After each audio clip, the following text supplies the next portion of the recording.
Breaker. Yeah, what's the icebreaker? Have you ever shit your pants before? Yes. Yes. What happened? The last time I remember, I was hungover and was dropping my dad off at the airport. And I farted and I thought it was just a fart. I had to drive all the way home. Oh I God. shit my pants. Oh God. Yeah, that happens. Has that happened to you? Yeah, I shit my pants on trail. I ate 3 chili dogs and drank a bunch of whiskey, and then I hiked 4 miles. And then I woke up in the middle of the night, and I zipped up my sleeping bag all the way, Yeah. and I farted, but I shit myself in my fart. And I was like, there's more on deck. And so I was like trying to get out of my sleeping bag, and I was stuck. Oh, you're in your bag too. In my bag. Because my bag was kind of like this and then like this. Mhm. And I was like, ah! And I couldn't get it out. And I was sweating and I was freaking out. And I was like, I'm going to shit. I'm going to shit. And I was like, I don't want to shit all in my bag. I finally got out. And then I ran and I got like 3 feet away from my bag and I started shitting. Oh, But I had already sharted in my pants. What did you have to do to your bag? It was fine. It was just I was the pants wearing in the long johns that were probably ruined. Yeah. I was wearing boxers and they were ruined. How deep into the trail were you when that happened? I think I was like yeah, I think I was like maybe 300 miles in. Because if that happens like week 1 or 2, you got to be like, shit. Like, dude, you have to ask Hannah about when she shit her pants because she shit her pants on day 2. On day 2. Okay. Yeah, I have to ask her. Yeah, I'll try to bring that into the conversation. Do it just casually. Like, so Hannah, tell me about the time where you may have shit your pants. Yeah. But that brings a question, like, what would you say was like the hardest moment or the most uncomfortable or like your like kind of like your low point of the trip? Oh, Mhm. that's a good question. My low point of the whole trip. It might have been day 1. Honestly, it might have been day 1. Like, we hiked only 10 miles and I was so exhausted. And then I was like, oh my gosh, I only did 10 miles. I'm so tired. How am I supposed to do like 20 to 30 miles in the future? And this has got to get easier. And we ran into like some AT hikers who were like just telling us like all this beta on like how many grams per ounce you should be, like what food you should be like eating and how many grams per ounce it should be, and like what gear you need to get rid of, and like just hitting us with all this information and just like talking about hiking like they're professionals, which they'd already done the AT. But it was day 1 for us and we were like had no idea what we were doing and I was so fucking tired. Just overwhelmed too. Overwhelmed. It's all this information. That reminds me of like when I just first bought my embroidery machine. Yeah. And they're giving me all the information. I literally like broke down and I'm like, what am I getting myself into? Yeah.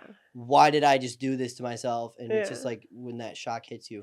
But I put something, you guys probably saw it on my story, about if anybody has any questions. And one of the questions was about your guys' diet and like how that might have changed throughout your hike, what you learned about it, like, because you're burning so many calories. Yeah. So like, did you guys pay like a lot of attention to like what type of food you had, or like how did that change?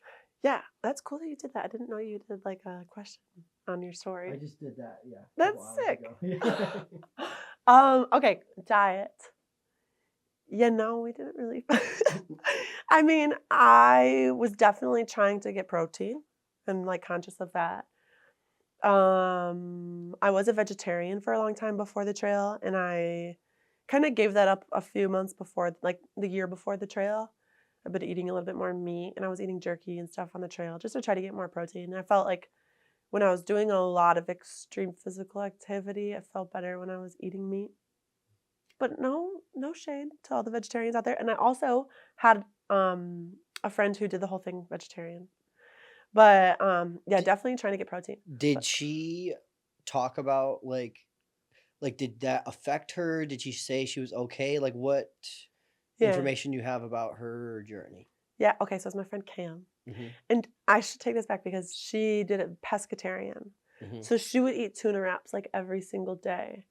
Um, how did it affect her? She seemed fine. Like she didn't have trouble with like nutrition or anything really. Yeah. I mean, yeah, I was like definitely conscious of what I was eating and like trying to get protein in. Coming out of a town, I would like try to get fresh vegetables in and Mhm. like I would hike out usually like an avocado and like a salad just to get like some fiber. The way you eat now versus this was another question. The way Yeah. you eat now versus the way you ate before the trail, has that changed at all? I think on trail I was like, "Oh my god." No, but like pre-trail to Yeah. post-trail.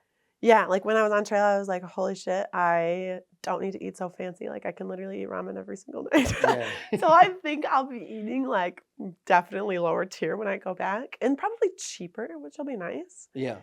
because yeah, on trail we just ate a lot of mac and cheese and ramen noodles and would put like other stuff like peanut butter and raisins and stuff in it. But I know I don't know, I used to just make myself, like, fancy meals all the time, and I think Mhm. I'll probably eat more chill meals now post-trail. Mm.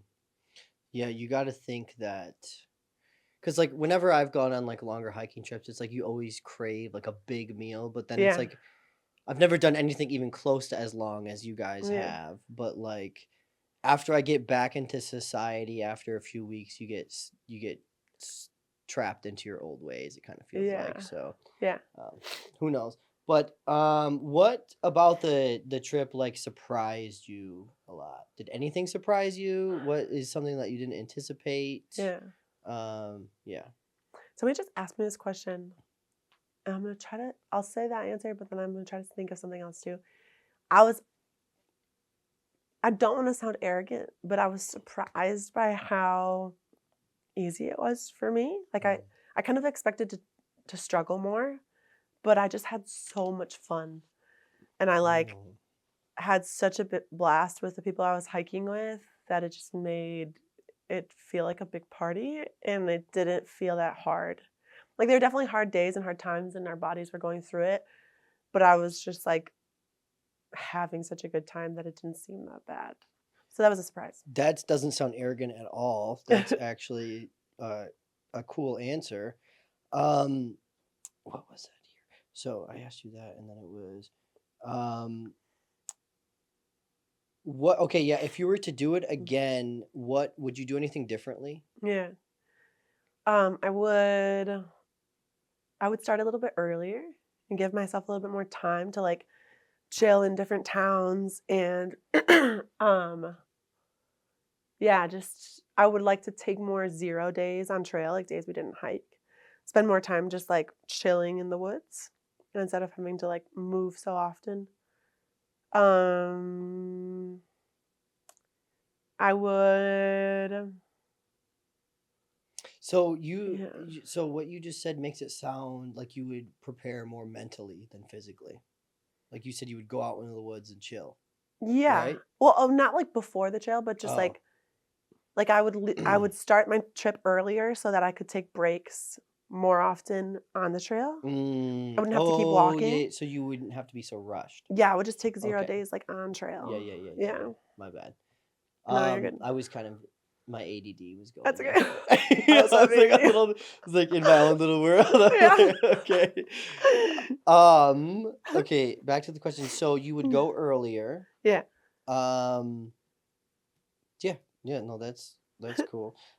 Did you let me see. What was okay, what's been like reintroducing yourself into society? Mhm. Like how have you done that? How has that been? Like what's been your journey with that? Yeah, it's been really terrible. It's been, like, hard for sure. Because it's like on the trail, you have all these endorphins all the time because you're, like, out in nature, seeing beautiful things, like, your adrenaline's going every single day. You're with amazing people, you're having great conversations, you're making new connections. Um, you have a lot of time to spend alone, and you're just, like, physically so active. and every day feels like a great accomplishment. And then I got off trail and I like hung out with a bunch of friends for a little bit in San Francisco, and that was great. But then I came home here to Michigan and I just like crashed at my parents' house.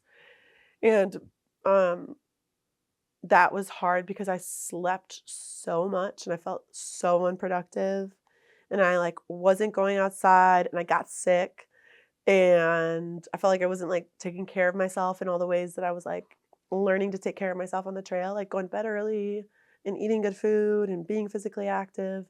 And so I was just like feeling like a slug. And then I don't know, when you're on trail, you have all these ideas about like, yeah, And it's on a longboard right now. she's She's like hungry. looking at us out there. Yeah. Oh my gosh. Oh, But you have all these ideas about like what you're gonna do post trail, and you think you're gonna be so cool and unstoppable, and like then you get back and you just feel so down. what's like so? I'm sure you have like so many endorphins being released while you're on the trail and Yeah, stuff. Like, what do you think is like the hardest part about coming back to real life? It's like yeah, you just got all the pressures. Your family's probably like, "You're gonna get a job. What are you yeah. gonna do? This, that." Like, what do you think has been the hardest part for yourself? I think it's like the friends being gone. Like you get Mhm, so used, and thankfully I still have Bootsy, and we get to see each other all the time. Bootsy's Hannah. mhm, And that's really great. But like being surrounded by your community and then your community just being gone. And this community that you like grow so much with, mm, that's hard. And also the other thing I think is just having this goal that you're working towards like every single day, and you're putting in all this work and effort and thinking about, and then that goal that you've been working towards for the last 5 months is just gone, and you don't have a goal anymore. And you're like, what do I do? I And then know, you have to come up with a new goal. and you probably feel like you're accomplishing something every day when you're out Yeah. there, and to come back to life like Mm, this yeah. is, I could totally see how. Like, what would you say was one of the biggest lessons that you learned on the trail, either about yourself, about life, or like Yeah. what did you take anything deep away from it? Yeah, it did. Um, it's funny because it's like the trail is like simultaneously like very deep and like also just very silly. Like it's like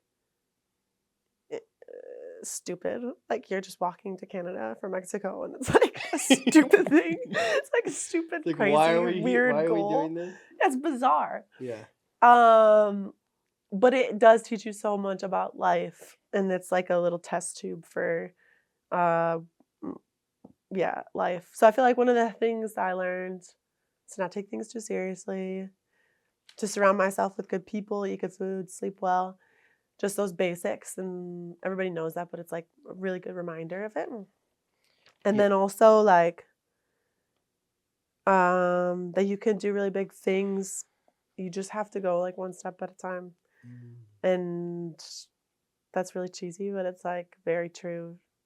And like with being self-employed and stuff, having daily goals and Yeah. just having small accomplishments, I think is so important because there are Yeah. days where like I lay in bed too long and like you feel Yeah. like you do nothing and like it's sad and you just get stuck on your phone. Yeah. And that's where like I can totally see where like when you're out in the woods and it's like you have to keep moving because Yeah. like you need to finish the trail. So Yeah. I totally relate, even though I haven't been in your circumstance, but I feel what you're saying when it comes to that. Yeah. Totally. Um, so I think right now, personally, I believe that times are a little bit crazy with AI and technology and all this stuff. What what about society do you think has changed the most pre-trail versus Oh. post-trail? And like do you feel like there's a difference or Oh. like have you not even really like looked enough into where where times are at? Yeah, I definitely unplugged on trail. So I was like not thinking about politics or much. And I would usually come into towns and I'd see like horrendous things on the news, and I'd be like, "Oh my gosh, this is crazy." Um, and then I'd be like, "Okay, I gotta go back to the woods." Um, I mean, AI is developing so fast, and I feel like there's so much that's happening there, and I have no idea Within really what it months, is. which Within is crazy. months. Like within, Yeah. like I think about when I talked to you guys the first time Yeah. versus where it is now is like, holy shit, like this is happening right now, like Yeah. right in front of us. And it kind of terrifies me. Yeah, it's And it's like, it's totally like off topic on like you guys hiking the trail, but also like you've been out in the woods for this many months and like to yeah. come back and like I'm somebody I always have been. I said to Fud, it fascinates me, it terrifies me, and it makes me feel like everything because it's so interesting that we're building this and it's so terrifying. Yeah. And it's like, I don't think we should be doing it, but it's kind of inevitable. And Yeah. like, I guess just like, it's like, because you hear about those people who were hiking during COVID and they come out and then the whole world is on lockdown. Yeah. And I kind of feel like with like AI and all this technology, like you guys left and like, yeah, we knew about it. But like right now, it's like you don't even know. You look online and like you see these videos and you Yeah. don't even know what's real and what's fake anymore. Totally. So it's kind of And crazy. images and like news stories that are like AI Yeah. generated. And it's like, yeah, I don't know. So is that weird for you though? Like being out in the woods that long and you come back Mhm. and you see this like like just explain to me that thought process a little bit. Like what are we doing? Like this doesn't seem right. It's so far away from natural. It Feels definitely. like. Yeah, I don't know. And I can't really speak much about AI because I don't really know what Yeah, the hell is I'm going sorry to on. throw this on you. No, no, but it's like I think it's very much like when you're out in the woods, you everything is resimplified for you. And you're like, uh, I don't know, everything seems so simple and like joy and connection is like what becomes really important and connection with like nature and people are nature and all of that. But yeah, you figure out kind of what makes the world tick in a way on like a biological level, like in yourself and in the natural world. And you're like, yes, this is what's good. This is like ancient knowledge that's like it's been around for since the beginning of the world. Mhm. And I'm tapping into it and that's awesome and it's really simple and it's really really nice to be a part of and like it's definitely grounding and centering. And then when you come back to a world that's like AI this and like It's everywhere. we're bombing this country and like this is happening now in the medical field and you're like holy fuck like Mhm. let's just It sometimes go feels there. like we need to get back to our old ways. Yeah, It definitely. totally does. Yeah. And for me, just being here, never being off the grid, but like I've always been like a deep thinker, it just terrifies me how fast things are Yeah. moving right now. The divide in the country, Mhm. the divide in the world, the technology, all this is like Yeah. it feels like it's exponentially Yeah. growing. But to bring it back to your whole journey and stuff, would you say like being out in nature that long like impacted your faith or impacted your religion or anything like that? Yeah. Yeah. I'm not religious anymore. Um, but I would say I'm spiritual and I like to believe in something, I guess. Mhm. I don't really know what it is. Yeah. But and I'm like I believe in a lot of different things. So I think overall on the trail I felt a huge sense and this kind of goes back to the last question like yeah, things are scary, but also out on the trail I felt like there was this general attitude of people caring for each other and wanting to help each other out and do good for each other. That was like so human and so worldly and like it wasn't scary in a way and like the way things are going feels really scary, but also like I just really believe that most people are really good and we want to care for each other. And Mhm. so I think that kind of changed my worldview a little bit. Being out there, you just like really start to reconnect with like this. I just have all this hope for the world after being out there because so many people took care of me and I got to take care of other people and it was like really, really nice. That is very so another question I have is did you throughout your hike did you see like a decline in nature due to human interference? Like did Oh, you see us destroying the trail, destroying the environment, or anything? And if so, what advice would you have, or Oh, whatever? interesting. Um, okay, this is also something I thought about a lot too. When I was out there, like we hiked with a lot of international people and like probably 50% international, 50% Americans. And so I thought a lot about what it means to be an American. And I've never been like a patriot, but it was really cool to be out there because I was like, I'm so proud of my country for having a national scenic trail like this that goes through these stunning, beautiful lands. And the hikers here, national and international, like really love it and care for it. Definitely we saw like people didn't dig their cat hole deep enough and they buried their toilet paper and there's like toilet paper here and there. Sometimes we would see like sometimes we're cattle grazing and so like the cattle would screw up the riverbank or like they'd eat a bunch of the plants and kind of cause erosion and stuff.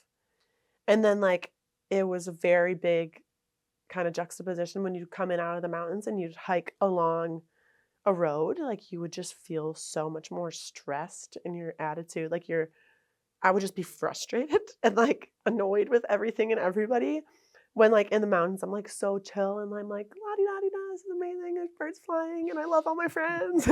And then I'd like be hiking on a road and I'd be like, oh, this is horrible for my joints and I hate the Yeah, noise yeah. and stuff. So like when I was in, and even in towns, like I just felt so much more stressed than I did out in the woods. So I think I noticed that a lot. But yeah, I think along the trail for the most part, it's in very protected areas. And the PCTA, which is like the organization that cares for the trail, and the national parks, they do an amazing job of like protecting those lands. And it made me really proud to be an American. Yeah. So it was cool. Yeah, shout out to, I think it was John Muir that had that conversation in Yosemite to Hmm. protect the public land. Yeah. Um, okay, little different, but was your relationship with Hannah ever challenged throughout your journey? And if so, how did you overcome it? Yeah. Um, People love to ask us this question because, yeah, I don't know. Me and Hannah, yes, definitely. That was definitely tough sometimes. Hannah's like a sister to me. And we lived together for 3 years before we hiked. So we're very used to each other and we're used to communicating. On the trail, we really didn't spend like we spent a lot of time together, but we each had our own stuff so we could like go our separate ways and have our own journeys and then like chose to be together, which is something I would like suggest to anybody who's starting the trail with another person, like making sure that you can separate and do your own thing for a while if you want to because it's like really your journey. Um we did have some tiffs for sure where we like got annoyed with each other, frustrated with each other, or hurt by each other. We are pretty good about talking it out, I would say. But we got in one fight like the day before the terminus, or the day of the terminus, I think it was. How deep into the trail is that? This is like the last day of the trail. Oh, And okay. Yeah. So you guys have been out there so long. It's like, yeah, okay. I'm sure we got into fights earlier too, but Well, okay, but tell me about this one.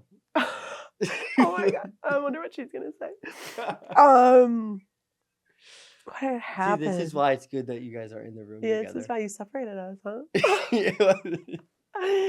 Well, Bootsy was we had a we had a plan to hike.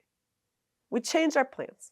So we were like, we're just gonna hike 16 miles today, and then tomorrow we'll hike 40 miles because we want to camp on this amazing ridge line. So we did that. We camped on the ridge line, and then we had to hike 40 miles the next day. And we got up early, set ourselves up to hike 40 miles, which is a massive day. And yeah, we hiked like 25 miles into this place called Hart's Pass, and then we were going to hike another 15 miles. And I got to Hart's Pass, and I was going to wait for Boots and Cam, and it's like 3:30, and I was like, okay, we should probably like leave by 4 because Yeah, like we just have 15 miles to hike, which is like 5 hours with no stops. And then we'll get into camp around 9. So I'm like doing all this math in my head. And I get there at 3:30 and then it's 4 and I don't see them. And then it's like 4:30 and I don't see them. It's like 5, I don't see them. I'm like, where the hell are they? Like, what the fuck?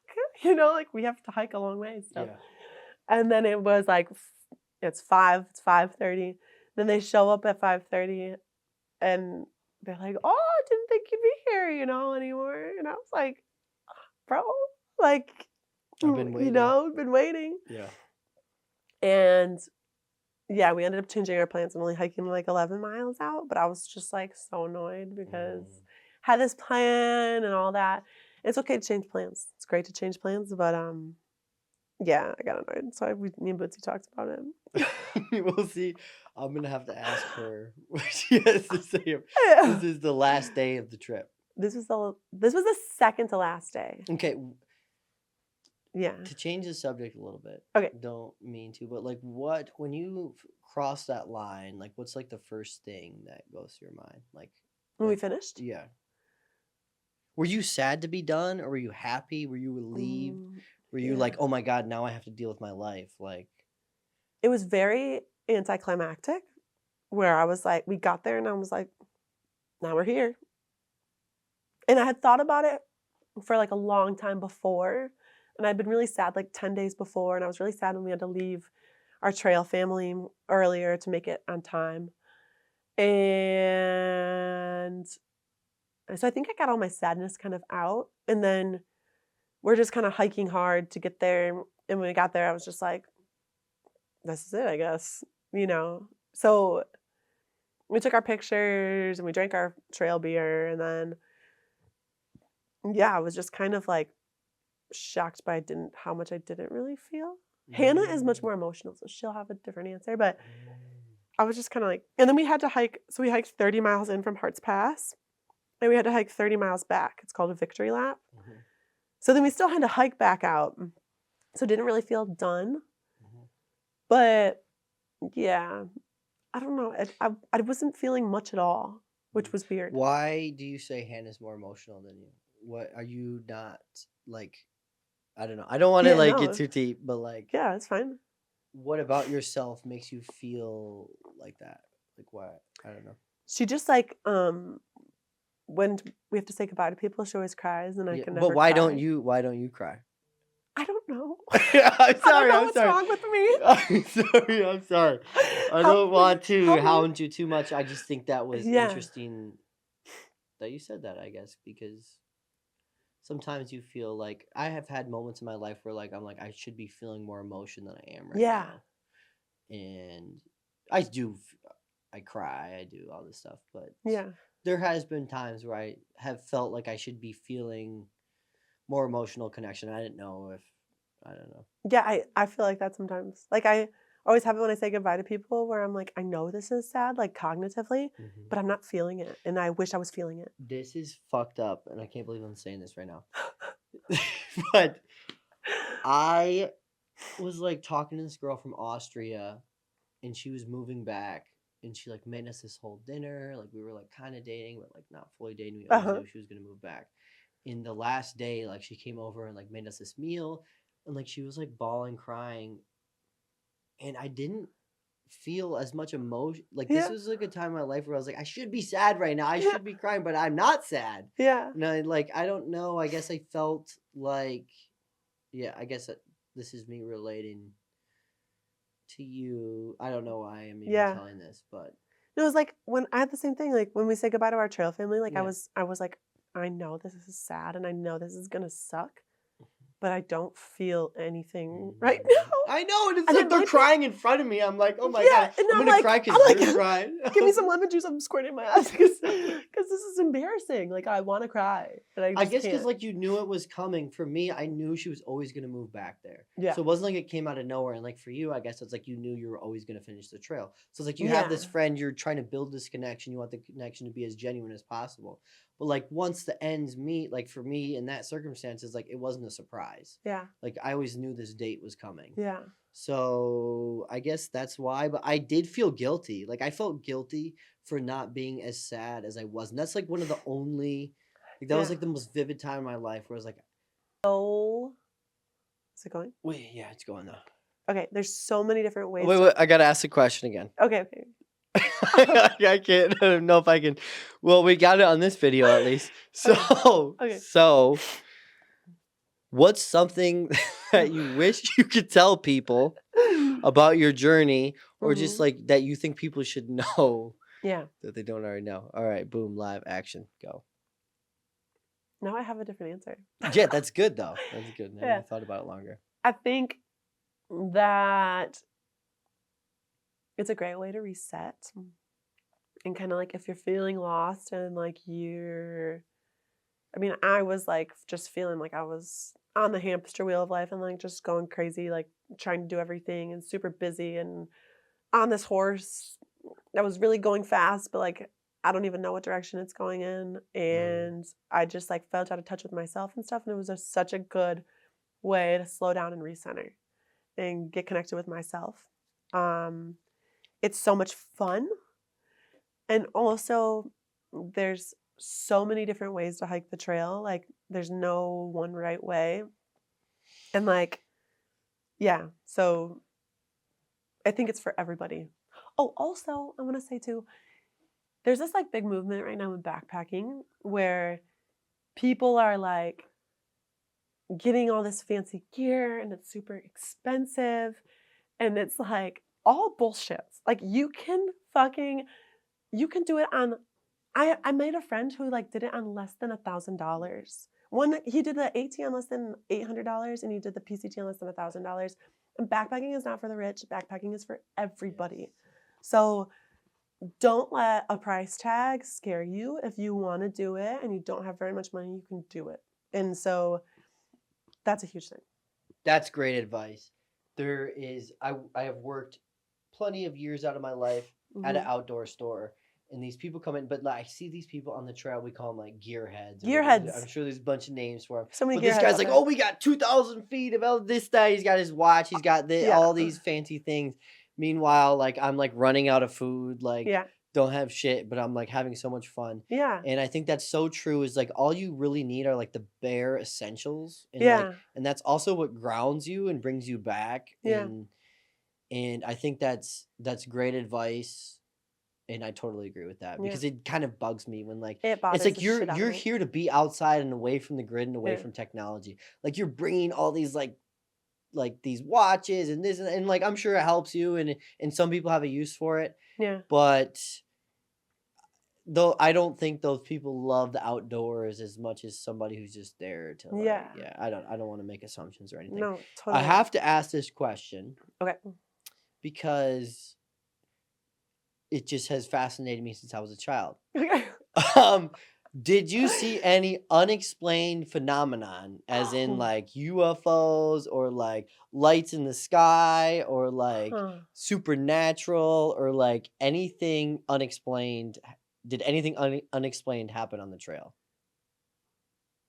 Sorry. This is a good question. You know, somebody asked me this in Seattle, and I was like, they were like, do you see any UFOs? And I was like, no, but I was like looking at my feet most of the time. And he was like, that's bullshit. There's so many UFOs out there. And I was like, oops, sorry. I don't think I did, but I wasn't looking for it. I'm not trying to say it's not out there.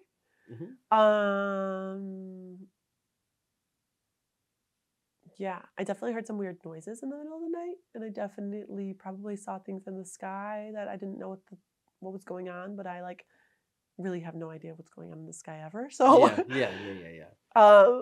Yeah. I wish I was like kind of like trying to tune into that more, but I wasn't. Because there's a lot of stories about like in California, on the coast of California, that there's stuff out there. So I had to ask that. And then I guess the last question is, if you had to do it over again, or will you ever do? So 2 questions. Okay. Would you do it again? Yes. Okay. And will you ever do anything crazy like this again? Yes. Yeah. When I finished, I was like exhausted and like, I don't know, I was kind of like, oh, I don't want to do the PCT again. I need a break for a little bit. But now that I've had a break for like a week or two, I'm like, I need to go back Yeah. as soon as possible. And I'm definitely going to do another trail again. Yeah. So, yes. Dude, that's awesome. All right. Thank you so much. Oh, thanks, Kev. So, I don't even know how to word this. I think. Are we rolling? Yeah. Cool. So, Rachel and I had an icebreaker, and Rachel asked me if I ever shit my pants. Mm. That's a common thing we talked about on the trail. And I said yes, so I guess I'll tell you again. Okay. Same thing I told Rachel. I was dropping my dad off at the airport, and I had a few drinks the night before, and I had just dropped him off, and I thought I was farting, and I shit my pants, and I had to sit in my shit until I drove home. So I drove home and I had to clean up, and Rachel talked about the circumstance in her tent or in her sleeping bag, and she said you had something that happened early on. I did. Would you like me to share? Yeah, I guess you don't have a choice. If we're all gonna share, I'm sorry to. Oh no. Talking about shit was like probably one of the most common daily conversations we had out there. So it's very normal to talk about this. I've probably told this story many times. But it was day 3 of the trip, and it was in the morning. We were trying to get an early start, Rachel and I. It was just us two, whatever. And I didn't have anything to eat. And I just chugged a bunch of water because, you know, you got to stay hydrated. And about like maybe 2 minutes into the hike, I was on the trail. And I farted again, of course. It's always the fart. I thought it was just a fart. And then I was like, Rach, I think I just shit myself. And I had wet poop coming down my leg out of my shorts. And I could not believe it. I was like, oh my God, I just shit my pants. What do I do? What do I do? And then right in the middle of the trail, I just like stripped down, wiped everything off. I had to go clean my shorts. Luckily, there was a creek like right next to us. And I went to go to the creek to like clean my shorts, and I just was down there cleaning, and then I just slipped and fell into the creek. So that even worse. And so it was just, you know, funny little moment. When that happened in the beginning, were you like, what am I doing? Why am I here? Were you having second guesses? No, I was just like, of course this would happen to me on day 3. But people say like once you shit yourself, you're a true through hiker. So I was a true through hiker pretty early on. Pretty early. Okay, what would you say was one of the hardest things you had to overcome on the trail? Besides shitting myself. Yeah, besides that. Like, what was I guess what was the lowest point? I hate to bring that up this early into the conversation, but I guess it kind of leads to it because that would be a tough situation, especially early that happening. Yeah, it was tough, but it was more just funny. You just gotta laugh about the hard times, I feel like. Lowest point or just like hardest thing I had to overcome? No, okay, lowest point mentally and physically. Okay. I feel like there was never like a really, really like low point where I was like, I want to quit, I want to be done. It was more just like the daily struggle. Like there would be a point someday where I was just like, I need to stop walking. I'm so sick of walking today. Like I don't want to do this anymore. But there was never like a time where I was like, I want to quit this whole thing. But I was more like, yeah, just the day-to-day can get hard just because you're doing the same thing over and over again. Your body's tired, your mind's tired. I feel like a pretty low point for me. Before you answer that, can I ask a question? Can I ask when that started to hit you? Like just the repetitiveness of it and stuff? I feel like the Sierras was that was kind of a harder time, obviously, just because you're in a harder environment. you're doing harder elevation. And I wasn't with Rachel for that span of 2 weeks. We didn't do the Sierras together at all. She was ahead, like visiting her family. And I stayed behind because I ended up seeing my family in Bishop. So it like pushed me back and we got separated. And then I also was like, I had just seen my boyfriend for like a good stint of time. And that was really fun and exciting. And he was with me on the trail. And I had seen my parents in Bishop. And then like, just going into the Sierras without my person, Rachel, out there, and like just seeing like my other people back home, I was just like, whew, like I'm really doing this. I'm really up here kind of by myself, but I was with a really solid group of people that helped me out. But I just feel like, yeah, just physically, like we did a pass a day, which means like you're going up a big elevation like for most of the day.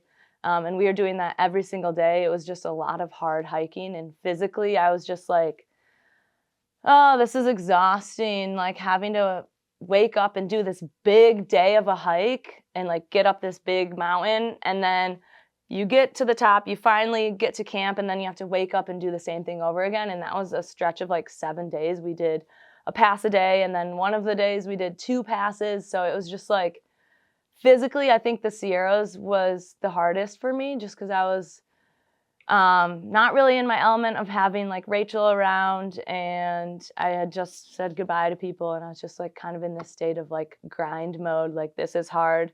I'm tired, but I have to keep going. Were you ever on your own completely throughout that part? There was times during the day that I'd be hiking alone, but I'd always end up camping with people. So was that a little scary for you?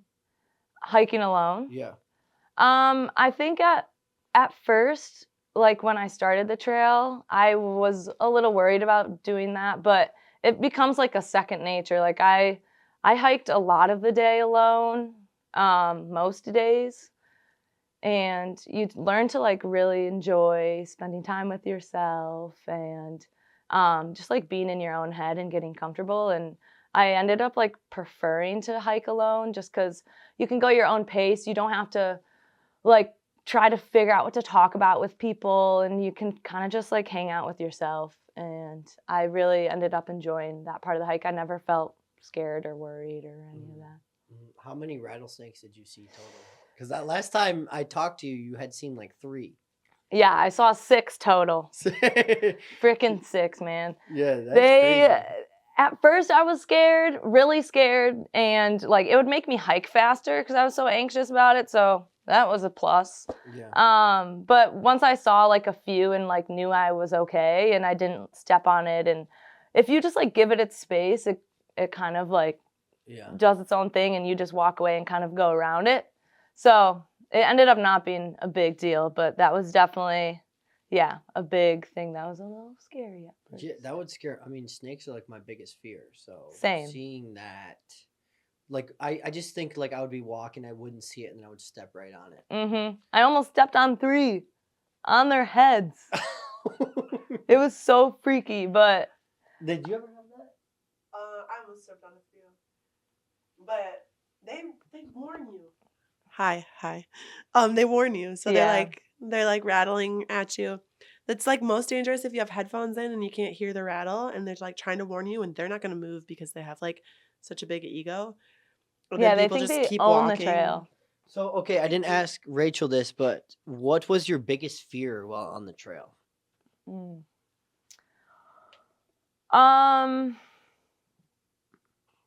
Honestly, I mean, rattlesnakes kind of, but I got over that. I think a fear going into it was that I was gonna get sick of it and like not like hiking and have to like continue to do it when I like wasn't having a good time. And I didn't want to give up because I like told everyone I was doing this big thing and like I quit my job for it and blah blah blah.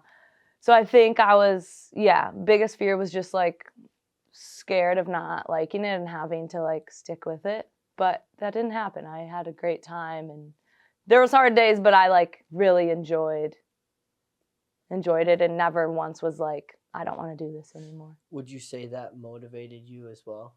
Mm-hmm. Yeah. That would motivate me too. It's just like you chose to make this big life decision and you're here now. Yeah. And so one of my questions is too, like, what was one of your main motivators throughout doing a hike that long?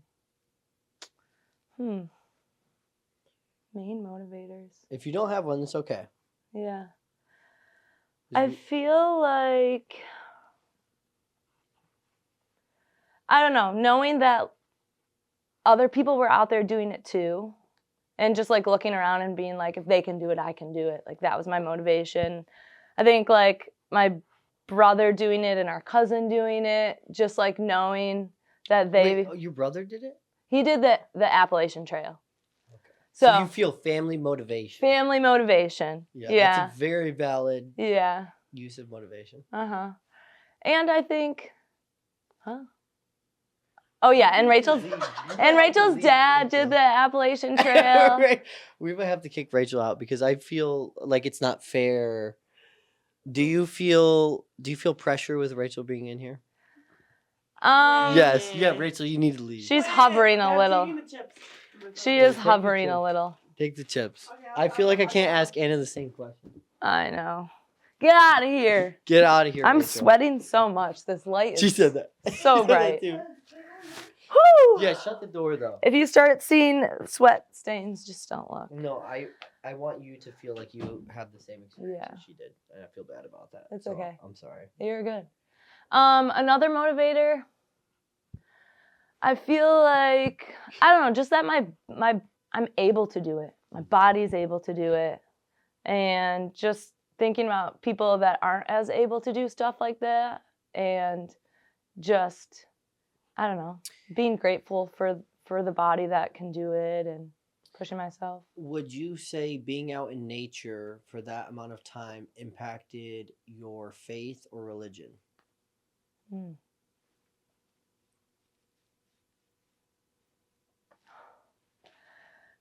Don't feel like you have to have a deep answer too. I'm just like, these are just things that, like, when I was thinking about like you guys did a big ass accomplishment, and you guys did a lot of things that most people will not do. The average, like, you're probably in like the 1 percentile, and being out in the woods that long, I just personally feel like would impact your spirituality in some way, shape, or form. So whether it's something crazy or not, I'm just curious if it did or if it didn't. I think it affected me in a way of like, I felt more connected to nature as a whole. I don't know if I would say like religiously. That's but okay though. Yeah, you don't. It doesn't have to be. It doesn't have to be that. One thing that Rachel and I talked to towards the end, but I guess it kind of matches our conversation now, is about how I feel like society is changing fast right now with AI, technology, and all these things. And what, I guess my question is, what about technology, or not technology, but what about society do you feel like has changed the most from when you started the trail versus where you are, where society is now since you finished? So pre-trail and post-trail, like, like how do you like we have all these like super realistic videos now where you don't know what to believe, and there's all this technology. It feels like it's happening so fast. And like when you guys started the trail, this wasn't a thing. Like it wasn't to the point where it's at now. And so like how does that feel? Like feels weird. Feels really weird. I mean, I've been on like Instagram more frequently now, and those like AI generated things, I'm like, wait, what is this? Is this actually something real or not? And like, are these animals actually like dancing and like, just random weird shit like that? And I'm just like, why does that stuff even matter? So what's so crazy is, so when we did the first interview and we did this interview now, this technology like happened throughout that time span. Like at least it was released to the public. Like it's public. Like I have those AI apps now where I can fucking generate these stupid videos. And from the time where we first talked to where we are now is like, it just feels like to me, and this is where I don't want this conversation to be too involved with this, but like I just feel passionate about it because it scares me. I was like, it scares me and it fascinates me at the same time. And I just feel like when you're away from society for that long and then you come back Yeah. and you see all these things happening, like how does well, I guess, and another question I have too is, I guess you can just answer this, is like, what has been the hardest part to reintroduce yourself into society from being away for so long? Yeah. Feel like, well, yes, Instagram and like all the AI stuff, that's just a whole thing that like It's like a is whole overwhelming in itself. And it's just like when you're out there, life is so much more simple and you realize like what's important and what's needed to like thrive. And all of that AI stuff and like, I don't know, that's just Don't get too involved. It confuses me. Yeah, it confuses me. all We'll just of leave us. it at that. Yeah. It confuses me. It confuses all of us. But I think one of the hardest things for me is like, I just feel like everyone's rushed. Everyone's like rushed around here, and like time goes by way faster. And like for the last 5 months, I like had something that I knew I was gonna do that day. Every single day, I was waking up and getting up and going to hike, and like that was my whole day. I had something to do every single day. And now, and I was working towards something, but now coming back, it's especially like because I'm in this weird transitional period of like being home for a little bit, and then now I'm moving back to California, but I'm starting a completely new phase in California and like figuring out a whole new job. Like I don't know what I'm gonna do with work yet, but it's just like, I don't know. It's hard like coming up with things to do throughout the day. And like it's almost like I need to like figure out again what I love to do. And I know what I love to do, but it's just like hard to like just do stuff. That Rachel almost said what you said word for word, whereas Yeah. coming back to society and not having the daily accomplishments that you had on the trail like is hard. Yeah. And I think that's very true. And like I guess I'll say the same thing that I said to her is like with me with owning a small business is like there are days where I feel like doing nothing. And like some days like you just have to put your daily tasks down to just feel like you at least accomplished something. Yeah. Like and I can just see like the dopamine release where it's like I just hiked like 20 miles today and got to this peak, and like you remove yourself from that, and it's got to be a pretty big adjustment to come back to society and not to have all that stuff, and to just be able to vegetable out and just like lay down has got to be not very easy. Yeah. Um, But I'm trying to be like grateful for that and just like, I don't know, be happy that I have this like in between time where I'm not working. Like I think a lot of people would like love to have this time to just like take a break from life and like kind of have a clean slate and like figure out what you want to do again. But some days I'm just like, this sucks. I just want to be back on the trail, you know? yeah. So if you were to do the hike again, what would you do differently, if anything? I don't know if I would do anything different. So if you had to give yourself advice now, if you could talk to your future self, you're in the past, what would you tell your pre-trail self? You don't need as much as you thought in your backpack. I was shedding stuff even like in Washington. Like I was getting rid of stuff.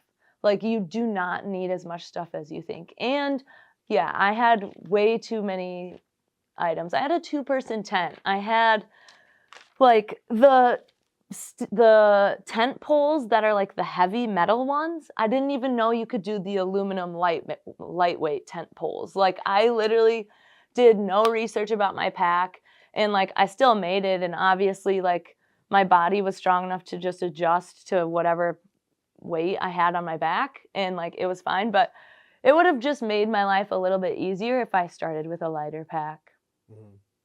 Throughout your hike, did you ever notice a decline in nature due to human interference? So, like, whether Hmm. it's on the trail, whether it's pollution, whether it's deforestation, anything like that. Hmm. Deforestation. Just anything. Like, do you feel like humans were ruining the experience ever through us trying to conquer the world?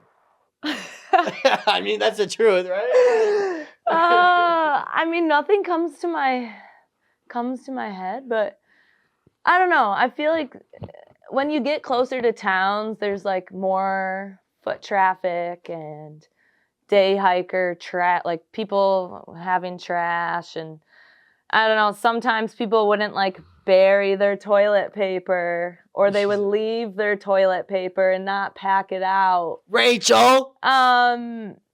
I exposed her a little bit. Yeah, I did.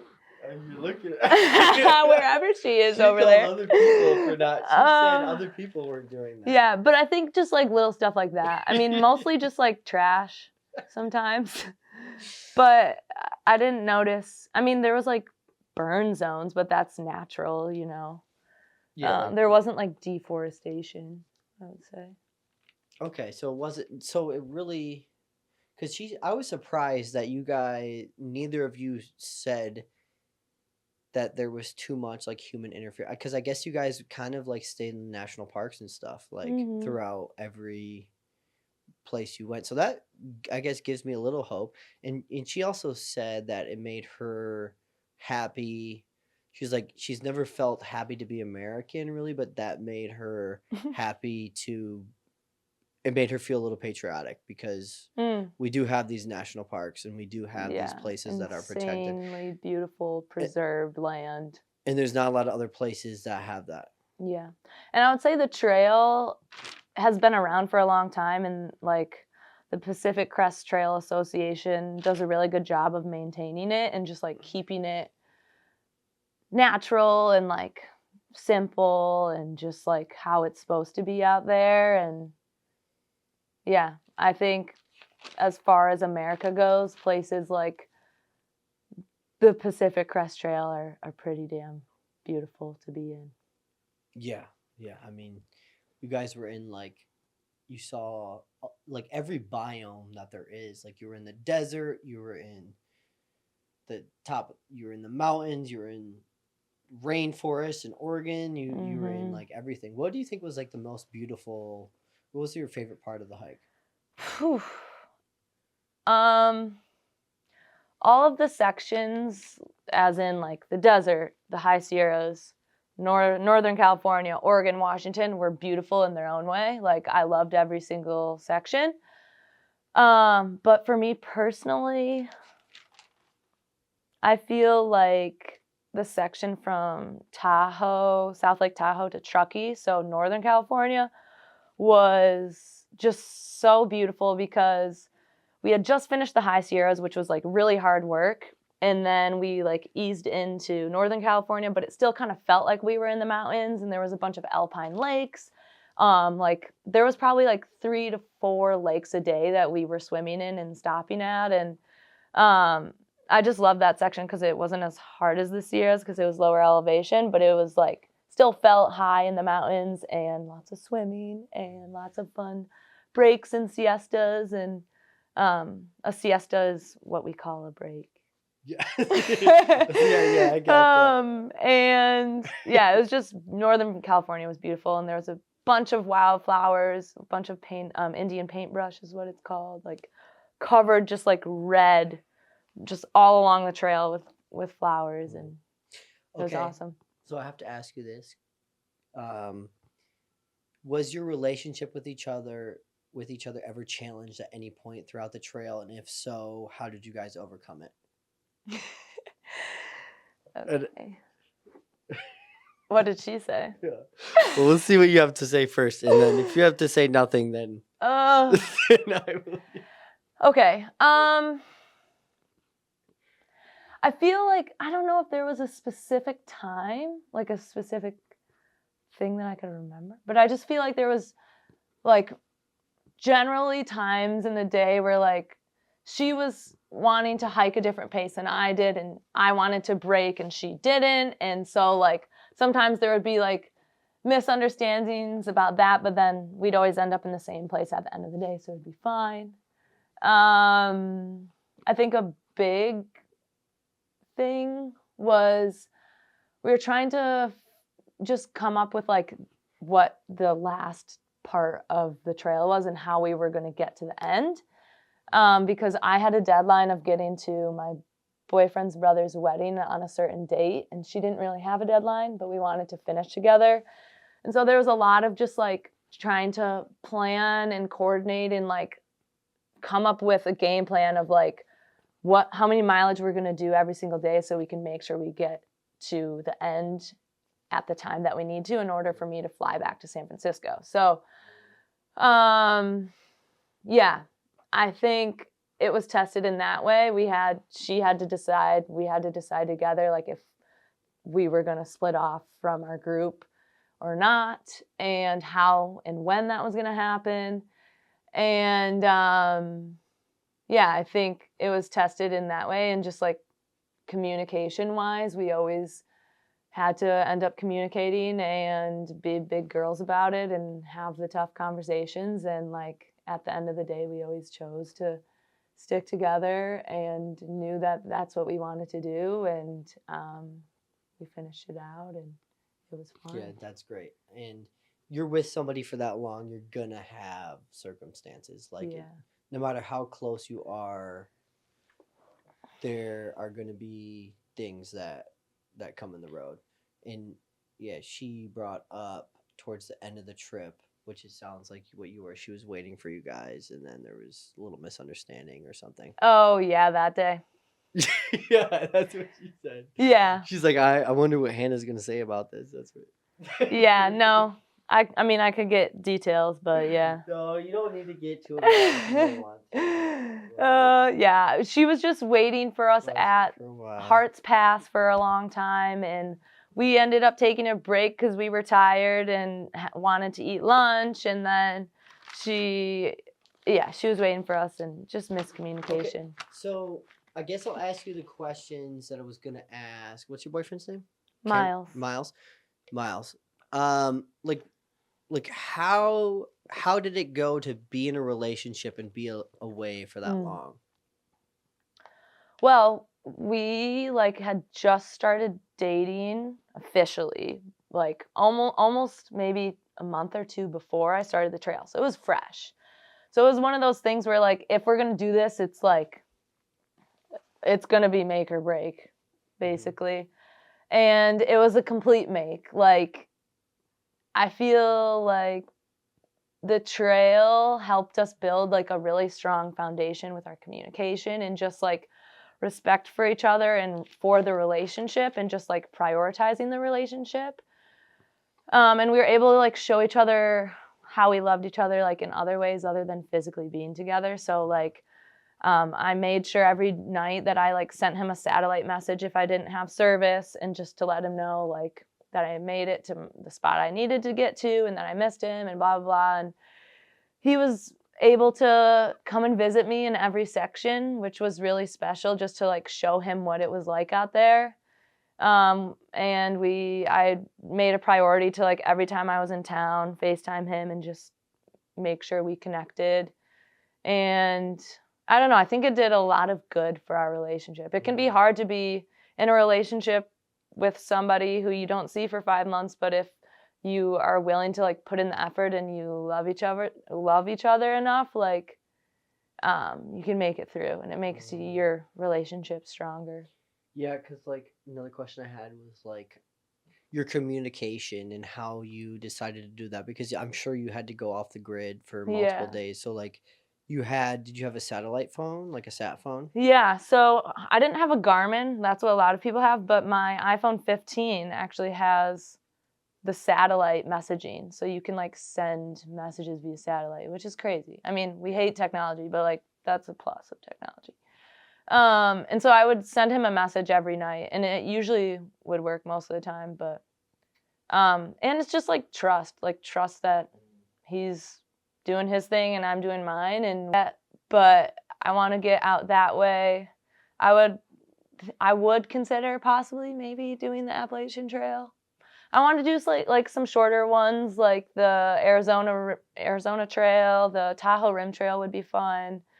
Just like some shorter trips too, just because it's a big thing. It's a big commitment to like put your life on hold for 6 months plus and do something like this, and then reintegrating and yeah. I asked Rachel this, but throughout your trail, did you ever experience any unexplained phenomenon? Whether it's like UFO or like ghost or like strange noises in the woods or like anything? We did hear what we think was a bear one night. We were like all in our tents because it was raining a little bit. It was in Northern California. And we just heard like super loud breathing walking past us and like big loud stomps, and it had to have been a bear. So I guess a bear is a big phenomenon. Not sure. But any weird things in the sky or I mean, anything like that? I wish I could say yes. I really wish I could say I saw a UFO, but I did not. No, Lots of that's okay. shooting stars, though. She said she was like, I was staring at my feet most of the time. That's what Rachel said. It's like true. valid. That's true. I don't know if I already asked you this, but like, yeah, what you explained like the hardest thing you had to overcome, right? Like you said. Oh, I'll explain. I did have like a little story that I could share with that. Okay, yeah, let's hear it. Okay, so it was the first day. It was in Northern California. It was the first day we were trying to do 33 miles, which was the most I'd ever done yet. I did a 30-mile day in the desert, and then we did a 30-mile day, I think like a few weeks before this day. So 33 miles was the most we'd done so far, and I was feeling good most of the day. Like hiked for a while by myself. There was like a 7-mile uphill that I remember, which was a grind, but the top was like a beautiful ridgeline, and I was having a good time. And then like probably around like 3 o'clock, 4 o'clock, my feet just started like stinging. Like my toes were hurting really bad. And backstory, my feet like hurt every single day. Like it's just a normal pain you always have. Like the heels of my feet, the balls of my feet, just like sore with every step, but you just kind of get used to the pain. And I was having this weird stinging in my feet, and it was like burning every step, and I was like, this is not feeling good. And we planned to meet for dinner at this spring, and I was just like suffering at this point. I was just in sufferfest time, just not having a good time. Every step hurt. I get to dinner and I just start bawling because I'm like, this sucks. Everyone's around me like comforting me, and I'm just like, I take my shoes off, and my toes are just like completely raw on the top and on the bottom. And I think I was having athlete's foot, but like bad. Yeah. Like just everything was raw, stinging. And I remember I like was laying there. I took my shirt off because I was sweaty everywhere. And I was basically just like sitting topless, and my feet were in the air. My legs were cramping. And I was like, Rachel, can you please just blow on my toes to make them feel better? And everyone was just like laughing and like supporting me. And I was like crying, but then also laughing. It was just like one of those moments where you're at such a low point that you're just like, I want to quit. Like I just want to be done for the day. Like I don't want to hike anymore. I don't think I can go another step. But then you're just like, you just start laughing about it. And Rachel helped comfort me. And we got through the dinner, and then put my shoes back on, and we still had to go like 3 more miles. And I was like, I really don't think I can do this, but I have to because that's where we're going to go for the night. And everyone like left before me, and then I started walking again. And Rachel ended up waiting for me, and she was like, I'm not going to let you do this alone. So then we like finished out the last 3 miles together, and I had to pee. So I like sat down and peed, and then I ended up peeing on my pants. Oh, no. So I was like, whatever. Like at this point, I was like so done with the day. I was like, fuck it. I'm just going to take off my pants, whatever. So she's like, I'll do it too. So then like the rest of the 3 miles, we just walked like pantsless and we called it poo bearing. And we just walked like no pants the rest of the way and finally made it. And I was just like so exhausted and so tired. And it was a tough grind, but we made it. And you can't be like too sad when you're pantsless hiking. Like we just made it a joke, you know. It's just like you laugh about the hard times and it ends up being like a funny, good memory. You can't take life too seriously. Exactly. Honestly. Okay, so when you cross the finish line in Washington, what's the emotions? What's the first thing that goes through your mind? Take me to that experience. We were like 5 miles away, but at that point you're just like, you just can't believe that you're about to be done. Like this thing that you've thought, the day that you've thought about for so long, like months and months. For weeks, I was just like envisioning what it was going to look like seeing the terminus. And we were like 5 miles away. We couldn't believe it. We were all so excited. It was a group. It was our like girl squad, the 4 of us, me, Mooney, Rachel, and Cam. And we were just singing songs and just soaking it in. Like, can't believe that we're almost there. And just like feeling so jittery and excited. And then you get to the last mile and you're like passing people that are coming back from the terminus and they're saying hi. And you're just like seeing people that you literally saw on day 1. And just people that you've seen throughout your journey. And that was wild just to like stop and hug everybody. And then, you know, you're just like kind of antsy and you want to get there at that point. So yeah, I don't know, walking down and then finally seeing the terminus, I was like, wow, it's there. Like that's it. We did it. Like there's the terminus. And it was honestly a little bit anticlimactic. Like we got there and then I was just like, okay, now what? You know, like, yeah, I don't know. This is why it's so cool to interview both of you separately because she said it was anticlimactic too, and that yeah. I don't know, just like you're working through this crazy journey for 5 months and you like see the finish line and you're just like, I did it. Yeah. Okay. Now what? What's next? Right. What's next? What are we doing? Yeah. And it was so fun to like sit there and celebrate and like touch the terminus and drink beer and do a shoey and whatever. You did a shoey? Yeah, we like in your hiking beer into our hiking booth. Oh, it's so gross. It was gross. I spit it out. I didn't actually swallow it. Did Rachel drink it? Yeah, she drank hers too. But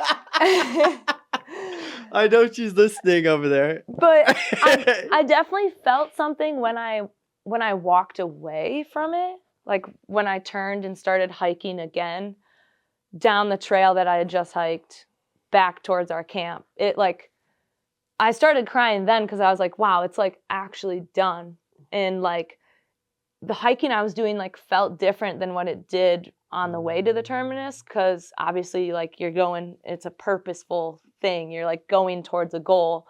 And then hiking away from it, I was like, this just feels weird. This feels different. I feel like, yeah, I just felt like I wasn't on the same trail almost.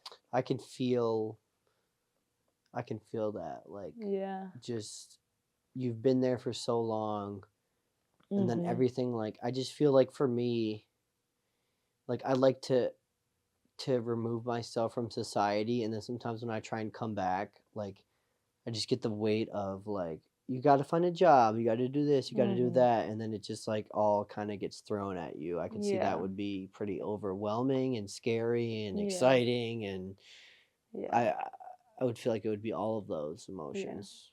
Yeah, it's definitely, like, it's the classic, like, it's about the journey, not the destination. But I definitely felt that, like, seeing the terminus and the destination, it wasn't as exciting as the journey. Yeah. you like both of you both said it was anticlimactic, but Mhm. both of you have sounds like you had a great experience. So Mhm. like it really is the journey on how you got there. Like Yeah. especially after talking to you separately, Yeah. like and it shouldn't be. It's like I don't know how they could make it like super exciting either. Like I don't know, Yeah. I mean, I'm sure for some people it was really exciting, and it was exciting, but it almost felt like a little forced excitement. Um, Did part of you not want to be finished or were you excited to be done? I was pretty excited to be done because I was excited to go to this wedding I had planned and like, but now yeah, obviously I'm sad to be done. I would have hiked more. I also think my body was ready to be done. My body was excited to be done. My feet were so fucked. And um yeah. But a part of me was like I could keep doing this. What's next? What's next? The question that bothers me the most right now. No, I don't even mean it No, with it's not. life, but like I mean it Yeah. more so like if you were to do a big trail besides the PCT, what would you do next? Yeah. We don't need to answer the bullshit life questions. I don't need to know Yeah. what you're gonna do for work. Yeah. But if you were to do a big hike again, what would it be? I do want to do the JMT, which is like the High Sierras section. It's not a big hike. It's a hike. Big. It's a big hike. It's big It's a big hike. it's relative. Yeah. It's not big for what you Right. did. It's not like a month's long hike, but it's a big hike. And I think that would be fun to do and see the Sierras again and kind of take just like more time there and not feel like as rushed to get over all the passes and just like kind of enjoy it a little bit more. Not that I didn't enjoy it. I enjoyed it absolutely. But yeah, I think the JMT would be probably next on my list. Did you go through that though on your hike? Yeah. The JMT connects Yeah, with that's the what I thought. PCT. That's what I thought. I thought you would have done that. 'Cause Yeah. that goes through Yosemite too, I think. Yeah. Yeah, I know somebody who did that, and it's a sweet hike. Yeah.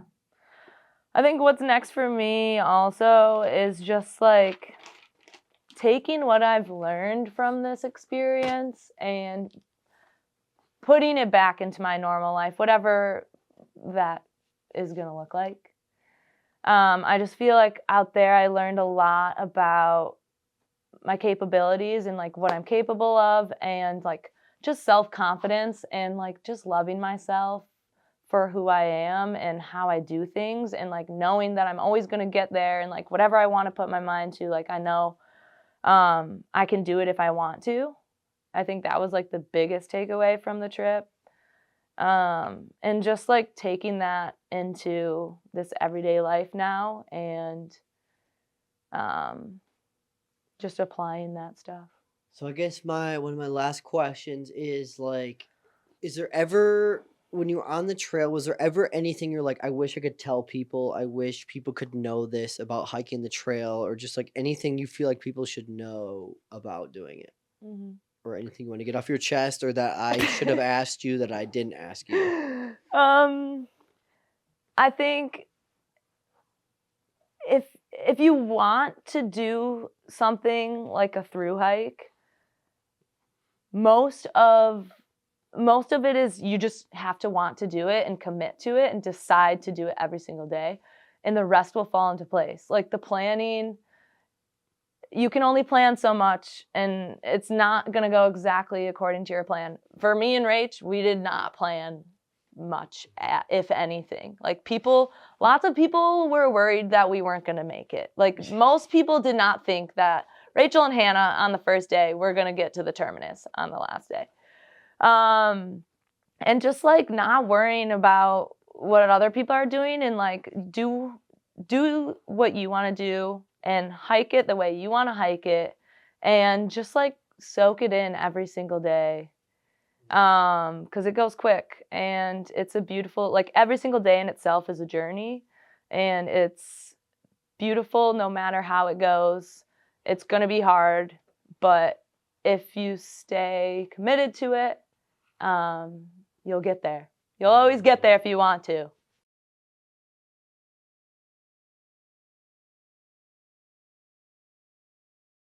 Gosh. Not recording though. No! Is it recording now? Yeah, it's recording now.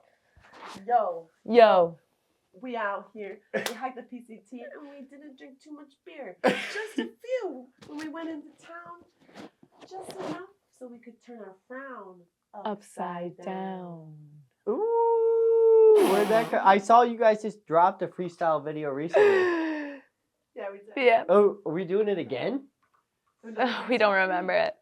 No, but I can freestyle. Oh, shit, Kev.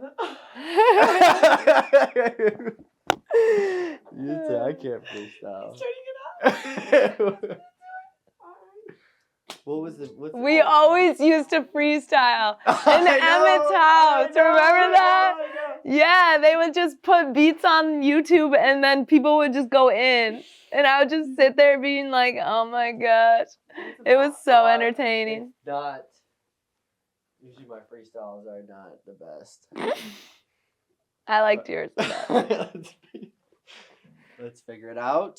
Are you going to freestyle? Testing. Probably. Testing, Yeah. testing, Yeah, testing. yeah, 1, yeah, 2, yeah, 3, yeah. 4, 5, 6. You got to 7, give me 8, the 9. mic. I want the mic. I need the mic. You want that mic? You want the mic? Give him the mic. Give him the mic. Yeah. Who's this? Hello? You got to unplug that. Oh. This is a commercial. Oh, I need that thing. Oh. This is just random. This might not be a good one. Okay. Do you need this cord? No. Oh my gosh. My. These lights. I don't think it picked it up. Well, Yeah. I don't think it picked it up. Yeah. Oh, this one's for you and your feels. Come on. You walk on the trail, you feel so free. Every day you think you could be a little bee. Buzz, I ain't got fuzz. Whoa. I'm walking. You fucked me up, bro. I ain't got fuzz. Oh, yeah. So sad. Come off the trail. I'm feeling really bad. I wanted to cry every single little day. Yeah. So I did, and I didn't get paid. I didn't get paid for all of this shit. Instead, I just shit my pants. Oh, and it didn't feel good. Two weenies walking. There's a creeper over there stalking. Stalking. Oh, And we can't stop talking. I can't stop stalking. So I gotta keep walking. Walking and talking. Walking and talking. So I Kevin. gotta keep walking. So we gotta keep stalking. I'm not a bear. I'm not scared. If I'm scared, I'll shoot a flare in the air. Hey, Whoa. Shoot Yeah, a flare in the air. come on. Balloons in the air, oh, everywhere. It's not my birthday, but it might be my birthday in the worst way. In the worst way. In the worst way. Kevin, he got a problem. Yeah, he's stalking on the trail like a little baby bear. And it's not good. It's I'm dangerous. stalking you, better watch out. You better watch out. I'm around the corner. I'm around the corner with the burner. With the burner. Around the corner. You better. You better run. Here he comes. Run, Absolutely. run. Get your gun. Make sure it's Glock. Yeah. Get him, deer. Get him. He's a deer. I'm behind the tree. I'm behind the tree because I gotta go pee. And he's gonna watch it go pee if you don't shoot him in the head and say wee wee. Wee wee. Wee wee. Okay. All right, that's a So freestyle. there's that. Sorry. Okay. So there's that. We've had better freestyles, I'd say. We've all had better We've had worse. freestyles. We've had worse. We're gonna just make sure we're still We're still recording. Oh gosh. Do we look professional? Oh yeah, we're good. We're still going. Perfect. Perfect. Are we sharing this mic? We're all sharing mics. Are you trying to hide your spit stain? Yes. I have Yeah. I have stains, sweat stains from this interview. I'm gonna get closer to my cousin because I love her. Okay, could you hear our whole conversation? Yes. But I was kind of reading and like drinking Yeah. a beer and eating chips. And so I wasn't like totally paying attention the whole time. So I didn't hear yours at all. Yeah. Of course. But I'm glad you pretended that you didn't hear. Because at Thanks. least I felt like her answers were genuine. Yeah. What comments do you have after hearing that? It was funny to hear us say like very similar things. I feel like yeah, it was funny. It made me think of like more things that I wanted to say, but I think I forgot all those things at this point. After that freestyle, took everything out of me. Freestyle, yeah. Yeah. We said very similar things. But we've also like had the same experience and talked about it a lot. So I think that contributes to it. When do you guys feel like you grew the closest on the trail? To each other? I don't know. I don't know if we can get much closer than we already were. When do you think? I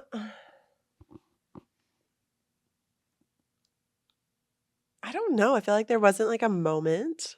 I'm still freestyling in my head. I know, right? Me too. I don't want to choose. I feel like there wasn't a specific moment There was in a the hair.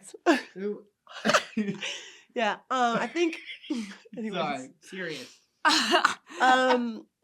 Yeah, I don't know. I think it was really, really special to do the trail with Bootsy and to share the experience, to know the same people, to have walked the same path. And I definitely think that doing it like made us closer. And also like going through all of that growth that like you do, that you don't like, that's not like a day-to-day like cognitive tangible thing, but like over time it builds and it builds and it builds and it becomes a really big thing. And to have like both experience that and not really have words for it, but like also know what happened, I think it's just really unique and cool to have to get to share with each other. Yeah. Yeah, I also don't think there's a specific time. I'm also super grateful that we were able to do it together. Just having somebody that knows you out there and like you always can go to them. And I just feel like a lot of the trail was more social than I was anticipating. And so like sometimes you're just like drained from like talking to somebody new about like your whole life story and like all these things about you. You just kind of are like sick of talking sometimes. So it was always like a breath of fresh air when we got to hike together, like just us two, and we could just like be our own selves. Not that we weren't ourselves with other people, but like just like she just knows me and knew who I was before the trail and like knows me so well. It was just like so nice to just have somebody, have her out there to help me through the hard times. And to just like shit talk sometimes. Yeah. Because you meet so many people out there. And sometimes you just have to be like, yo, did This you get dude- weird vibes from that guy? Because he was fucking weird. Okay, so one of the questions Yeah. too was like being a girl and hiking this. Mhm. Like, how do you think it's different from a guy hiking it? You get mansplained, okay? You get Yeah. majorly mansplained, which sucks. But you get people, specifically men, trying to tell you how to do your hike and what gear you should have, what you shouldn't be doing, what you should be doing. And to some extent, it was helpful to have people be like, hey, like doing a shakedown is like looking through all your stuff and like getting rid of stuff you don't need or you haven't been using. So it was nice to have people be like, hey, like help us through that, like our first shakedown. But then after that, like people just try to tell you how to do it. And it's really frustrating because, yeah, it's just frustrating a little bit. Yes. Like, especially at the beginning of the trail, it was insane. And I wanted to do like a PR, like educational piece on mansplaining because it was like every single day you would get told what you were doing wrong or what you should be doing instead. And hey, I'm just trying to help you. And it was always from a man to a woman. And it's like, it was so frustrating. And I was like, every guy that's telling me this thinks that like they're just trying to help me and that it's not a male to female thing. But for some reason, it's always men telling me to do things differently. And like, it was so frustrating. And I'm like, I don't know. I get it. You're trying to be helpful, but the assumption is that I don't know what I'm doing and I can't take care of myself and I can't figure it out for myself. And that's frustrating. And I don't really want your unsolicited advice on how to hike the trail. And at the end of the day, we were all there doing the same exact thing. And at the end of the day, we made it to the finish line. And we got to Canada. Did you beat some of those guys that were giving you advice? Yes. Yeah, they need to get out of here then. Oh my gosh, actually, we heard from a friend that after the first night, Oh yeah. this was crazy. So when we were in Northern California, we heard from a friend that after the first night, some people that we met on the first night were like, yeah, I bet those girls aren't going to make it very far. Like, there's no way that those two cousins are going to make it. Like, they're so unprepared, blah, blah, blah, blah. Like, we're interested to see like what goes on with the cousins because they're not going to make it. This Yes. was after how long? This was This after one the first day. night. Oh, And they were like talking shit about us, like saying that like we probably weren't going to make it. And then I was like, oh, interesting. What happened to that guy? And they're like, oh yeah, he dropped out like around Big Bear. And I was like, maybe you should have been a little bit more concerned shit. about his hiking abilities and a little less concerned about mine because I seem to Dang. be doing fine. So he didn't even make it. No, he How didn't make many it. miles did he make it? How far is Big Bear? I think that's like 400. 400 miles. Oh, so he didn't even make it that far. No. He didn't make it halfway. Yeah. But it's not that it's a competition or anything, but When somebody talks shit, though. yeah, when Because somebody talks shit. Yeah. Also, lots of people talk shit about my boots Yes, I wanted to talk about and how it's a very hot take to wear boots versus trail runners, which I understand where people are coming from with the trail runners. Totally. Hike your own hike, whatever. But I decided to hike in boots just because that's what's comfortable for me. I've always done hiking in boots. And lots of people like we're talking about how I was wearing boots and how I was going to struggle in the Sierras because they're not waterproof or whatever. And I hiked the whole damn thing in boots, specifically The same boots? 2 pairs. My first pair was already a broken in pair of boots that I had worn for 2 years prior to starting the trail. So they were already kind of on their last leg. She'd already burned them at a campfire. Yeah, so they were already like a sacrament, like it was sacrificial. no. She accidentally burned Accidentally the burned them. Funny laces. story. So I was on a kayaking trip and I was a little fucked up and I was with the rep for a kayaking company and I'm sitting by the fire and my headlamp shoots off my head and lands in the fire and I act like nothing happened and all of a sudden it like burst up in flames. He goes, somebody's headlamp's in the fire, and everybody looks around, and I try to act like it's not my headlamp, and then he calls me out like it's like the rep for the kayak company. He's like, Kevin, your headlamp's in the fire, and I'm like, I like try to act like I was all confused, but I totally knew it was completely in the fire, and it was very embarrassing. Yeah. So what happened with your boots? That's my story with a random piece of equipment. So I hiked the whole way in boots, and I hiked my second pair of boots from Hikertown to the end. So 2,000 miles in the same pair of boots. That's good. That's great. Which is crazy. And other people would go through 6 to 7 to 10 pairs of shoes, and I only went through 2. So What shoes? Keen boots. Shout out What Keen. What Keens? I don't know. The Tarhee or something? Sure. We don't I'll look it Shout up. out to Keen. But I love you, sponsor to- Keen, so much. You got me through.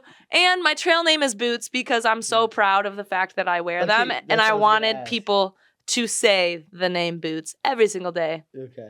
because it's such a hot take. She was like, she was getting so pissed about people telling her she needed to be wearing trail runners all the time. And it was funny. And she was okay. I also wore boots. I want to say I also wore boots for the first bit. And then I got new shoes in the Sierras and they were trail runner hybrid boots. And then I went back to boots, but they were like kind of trail runner hybrid boots. They were Merrells. But I wore La Sportiva boots and then Ultras and then Merrells. But I'm on team boots too, even though I'm not as like big of an, even though my name's not Boots. Shout out, she's an ally. I'm an ally. How did the Ultras do? I know those are like 0 drop shoes and stuff. Yeah. So. It hurt my Achilles. And they wore out fast. Like the Sierras just eat shoes up. And the Ultras hurt my Achilles a lot because it's 0 drop, so you don't have like the extra angle. And then you're going up so much that like you're just in this, you're like pronated so much. So it's like just tough on your Achilles. But they were okay. We sell a shit ton of them at Bill Paul's. Yeah. People like them, but they're more for like trail running. Yeah. And it's for people with wider feet love them. It's a wide toe box. It's kind of like barefoot feel, but still gives you support. Yeah. So we like them, but like I don't know about the PCT or anything like Yeah. that. Like if it would hold, it didn't. Like how many miles do you think you got out of them? I got like 500 miles out of them. Which was like pushing it. I think I could have switched out of those earlier. But yeah. Okay, tell me. Okay, you guys went on a little tubing adventure with a bunch of friends. So tell me about the friends you met. Do you guys getting packed in the back of a pickup truck? So how did you hear about this? I saw it on Instagram. So tell me about that little adventure. There was just so many little side quests we would do, and the group of people we were with were incredible. Like exactly our vibe, just like always down to get into something, go with the flow, have a good time. We stayed in Truckee for like 3 days because our friend Mooney's mom is living there. So we floated the Truckee River. That was a really good time. I think like 10 of us fit in the back of her truck, and we were chugging like 40-ounce beers. Yeah, I think that's like we got into so much crazy shit. Yes. I would say. I'll say it was like you go into Truckee from Donner Pass. And when you get to Donner Pass, there's a restaurant there that gives you free 40-ounce beers for hiking the PCT. You just have to show them your permit. So we all drank these 40-ounce beers. And we loved to play Thunderstruck in the desert when we were trying to chug water to like get hydrated. So we'd like play Thunderstruck. We'd play like, it with water, not beer. With water. And then we were playing Thunderstruck in the back of our friend Mooney's mom's truck, like 14 of us, with these 40-ounce beers, like on our way to Mooney's house. And we're getting fucked up. I almost threw up. We stumbled out of the truck and we walk up to Mooney's mom's house and it's stunning. Like it's beautiful. And I like stumble out and I remember I was like spitting beer into my friend Lucy's mouth. And like her mom was like, welcome. And I was like, oh my gosh, I'm so sorry. Yeah. But we had so much fun with those people. And yeah, we floated the river. It was so much fun. Had a great time, really lived up our 0 days, laughed so much. Went to a casino. Yeah. That was... Did anybody win any money? I won some. How much? I think $25. Okay. At one point, I could have walked out with $150, but I did not know what was going on, Yeah. so I just kept betting. What were you playing? Roulette. And yeah, it was funny. All of us, we were staying at a campground in South Lake Tahoe, and we all decided to get like fun dresses and like fancy clothes from the thrift shop. And then we all like wore them and rode a bus to Reno together, and we're just like drinking on the bus, and we were all in these fancy dresses, and then we were wearing our boots still, so we were like still the hiker trash. And we just show up in this casino, and you could just like tell like who, like we were just like sticking out like a sore thumb. And it was just so fun being there with everybody. And then we ended up going to like the kids arcade because we were like, this casino is like too much. Like there's too many people around. Like let's just go to the kids section. And it was so fun. And then there was this like duck machine and all of us won ducks. And it was like the most exciting thing ever. And my boyfriend, it was his birthday and he was there visiting and it was just like the best night. Had maybe a few too many drinks. Yeah. Showed up in the campground. Where'd you guys stay? Showed up in the campground. So my boyfriend saw a bear, but I was not quick enough to see the bear. Sober enough. So I missed. It was like maybe 20 feet away, like a big black bear, and it was in somebody's cooler. And Miles was trying to show her like, Hannah, look, there's a bear, and she was like, huh? I can't see it. Like, I can't see it, Miles. And he was like, it's right here. And he wanted to go up to it and shine his red light on it, but he was like, I shouldn't like approach a bear. Yeah. So we didn't.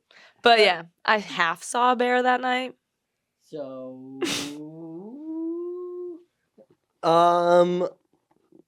tell me, let's get the full rundown on the last day of the trip.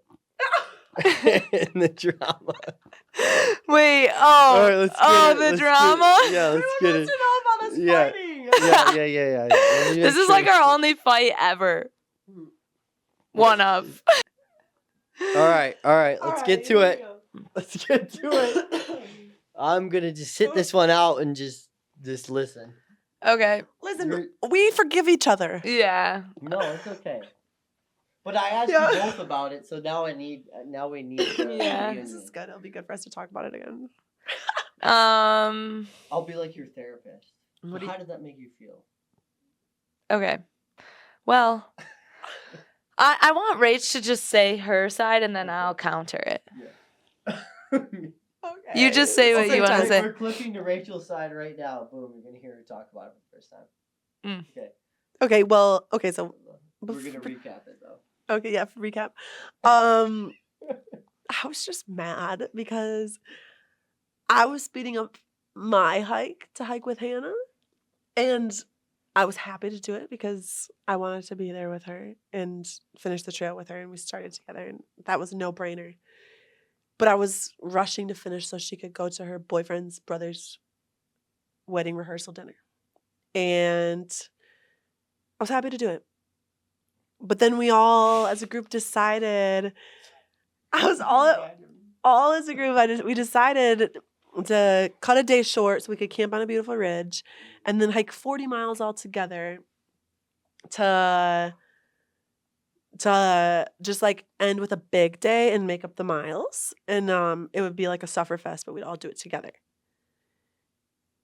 And then I'm waiting for Hannah, and she's not showing up. And I was waiting for like 2 hours at the Hearts Pass, and we had like 15 miles to go, and I was just getting angrier and angrier.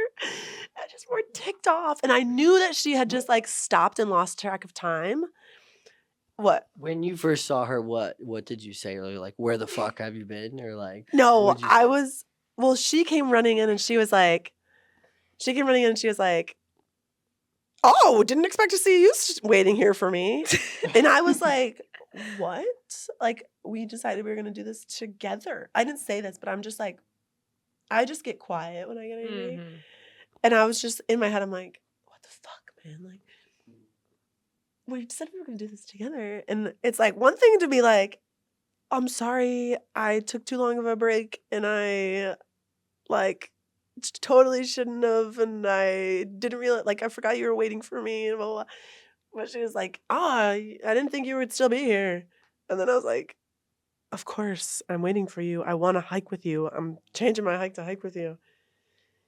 And then I was just getting angrier and angrier. And then we walked out, and we were trying to record some videos for our friend Tiger, and like out on trail before the trail ended, just to remember things like questions like what you've been asking essentially, and have our answers like when we're out there.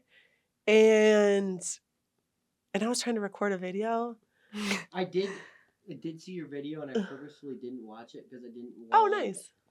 Because I was like, oh, they're answering a bunch of questions on the trail, and then I was like, well, I don't want to know their answers because Yeah. I want my questions to just be genuine questions. So I Mhm. didn't watch that video. I will watch it. Yeah. So sorry if I repeated a No, bunch of you're good. questions. You're totally good, Kev. No problem.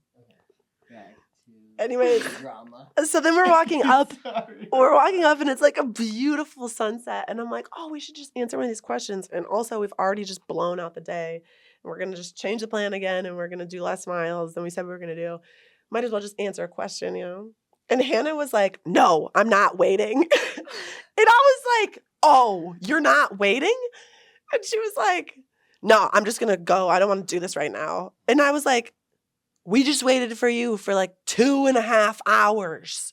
And she was like, what are you talking about? And she could tell I was really mad. So I think she like was a little thrown off. And then I was like, I was like kind of just coming on aggressive. And so, yeah. And she's like, I got to hike my own hike. And then I was like, I was so mad. She said she wanted to hike her own hike. Okay. So Hannah, when you said that, what was going through your mind? When she said that? When you're like, I just want to keep going. Oh. I'm sorry, Hannah. Well, we were just we were already behind on the day, and I had blown out. And let me just say, it was not just me that was behind. It was my friend Cam and I together. So me being behind wasn't just my fault. It was also my counterpart Cam, the other caboose. That's true. So when she said that, when I was like, I just want to hike my own hike, whatever. I was like, I was not in the mood to do these videos. Yeah. And we were already like super behind because we took more breaks than we wanted to and blew out for the day. So I was like, I'm not doing these videos. Like, we're going to keep going. That's respectable. Yeah. But then it just was building with me because I was like, Because you're waiting. I was like, Yes. oh, I'm waiting because we're going to do this all together. And because we're all here together to hike together. And it's the end of the trail and you want this big moment with all of you. Yeah. And I was like, feeling like I was sacrificing a lot of this stuff to like hike with them. And they weren't really being very considerate of that. And then when I wanted to do something that was just going to take a minute or two, they were like, no way we're doing it. And I was like, what the fuck? You defend yourself. Looking back, that was the wrong thing to say in that moment. And most of what Rachel said, she is right. But I will say that you do have to understand at that point in the hike, me and Cam will be behind. And we didn't ask you to wait at Hearts Pass for us. I'll say it. I will say it. This is like Dr. Phil. It feels like Dr. Phil. I will say it. But we worked it out, and we should not have taken a break earlier, but it was at the point where we needed to get water, and we didn't have water for 6 more miles, so we had to stop to get water. So we were like, we might as well stop to eat food because we were hungry. It was like 2 p.m. and we hadn't had lunch, so we ate lunch. We were already behind. We might as well fuel ourselves up for the next 6 miles to get to camp, to get to the Hearts Pass and meet up with Rachel again. So Rachel has something to get off her chest. I will say I also stopped for water at the same water source, and I still got there 2.5 hours before she did. Okay, so I don't know what happened. I don't know what At the happened. same time? I started an hour behind her. How did you pass them by so much? because we take longer and more breaks than Rachel does. Well, We hike very differently. I'm a slow hiker. I like to take my breaks. I also like to take breaks. I just don't take as many or for as long. And I'm I will conscious say- of the time a little bit more than I think Hannah is. Yeah, I don't know what time it is out there. I will say that I wasn't expecting to take one of the breaks that I did, but I did because Cam was breaking and she was already there. And I was like, I'll just sit and wait, like break with you. And so we just sat for probably 20 minutes. And then we also took another break. Did you It guys have adds like up. a real argument? Or was it kind of all subtle? It was pretty like passive aggressive. Like I knew, I wouldn't say passive aggressive. That's not the right word. But Sorry to both bring of this us, all up. it's okay. We worked through it. Yeah, we'll get Both to of us knew that something was up. Like I could tell she was upset at me, but it's just like we were hiking with Cam and Mooney, so there just like wasn't a time to talk about it until the next day. And then she came and we hiked together, and she just kind of laid it all out there, and we talked through it, and I said sorry. Yeah, I would agree. I have a problem where I like, if it's a small thing, like this was a small thing and I knew I shouldn't be so upset about it. And I was just like, I'm just not going to say anything because it's like the day before we finish. I don't want to ruin the terminus. I'm frustrated, but it's like, I'm just frustrated. But then another little thing happens and then I was even more frustrated. And then I was just like, I can't even mask how frustrated I am. So I just have to talk to Hannah about it. And we have such a good, trusting relationship where it's like, if she's upset with me, I want her to tell me. And if I'm upset with her, I know she wants me to explain what's going on. And I really appreciate that about us because it's like, I think a lot of people have trouble with confrontation. I have had that in the past. But I think it means so much when you love somebody and they are frustrating you because that's going to happen. That's inevitable, especially on the trail. Like it's such a intense atmosphere and so many things are happening all the time. But I think it means so much when you love somebody enough to explain to them why you're frustrated and to give them the benefit of the doubt and be like, I know you didn't mean to frustrate me and I know that you didn't mean to piss me off and I love you, but this is how this made me feel. I think a lot of people just like will walk away and let it sit inside them and write people off and like cancel them or whatever and be like, they should have known, like they hurt me. I hate them, they suck. And like hold on to that anger. And it's just bad for you and it's bad for the other person. And I think it means so much and it makes you so much closer to people when you can just like say how you feel and work it out. It's like kindergarten all over again. But it's so true. It bugs me when you do that. I wish you would stop. Yeah, she said that to me The a few times Oakdale on the trail. quotes. Yeah. No, I think I think that is great advice. I think it's important to be able to express yourself because I have been in relationships where like you don't feel heard, and if you don't feel heard, you can ignore it the first time, but then it's the little things, and then it's every little thing starts to boil up and it starts to pile on each other, and then it's not healthy for you. You might lash out or whatever. Yeah. I just don't think it's fair for anybody. So Totally. I think that's great advice. So I guess that whole situation, I do think elevated our relationship. Yeah. Like as much as it was it was not a good moment for us. At the end of the day, it will, like looking back, I'm grateful that it happened the way it did because now I feel like our communication is better. Yeah. And we've elevated our relationship. And communication is literally like the most important thing in everything. Yeah. But also, both of you said the end of the hike was anticlimactic. Do you think it was because you just had this drama before the end and you weren't fully over it, and that was why it wasn't? Or do you just think it was between us? Yeah, between you guys and just the hike. Do you think that's part of the reason why it wasn't as exciting as you thought it would be? Sorry to do that. No, I think the drama has nothing to do with it. I would agree. I think like it was a lot of people just said it was anticlimactic for them as well. And maybe they had drama too. Actually, the other group that we were hiking with before, they also had drama on the second to last day. I was like, you need to make it 3 more days. Like, Yeah. I'm telling you, through hiking could be a reality TV. It totally could. It totally Especially could. at the end, it's like so many emotions. I can only imagine. You're like, Yeah. I want it to be like this. I want to be with my friends. Yes. I want it to be here. So I can totally understand how that would cause drama. It doesn't make it not out of the ordinary. No, I think, I don't know why it was anticlimactic, but you guys described it almost identically. Like, we're going to look back at these videos. You both said, like, yeah, I walked through it. I thought it was going to be a little more exciting. And then it was kind of like, oh, like, now we're done. And just the way you both described it was so similar. And I just found that interesting. Yeah. I don't know. I think it's just like you're working towards something and you're thinking about the end for so long. Like, I don't know. And then you just like get to it, and yeah, it's just the question of like, okay, now what? What Yeah. could they do to make it more exciting, if anything? Is there anything they could do to make? Could they have like a castle there? I think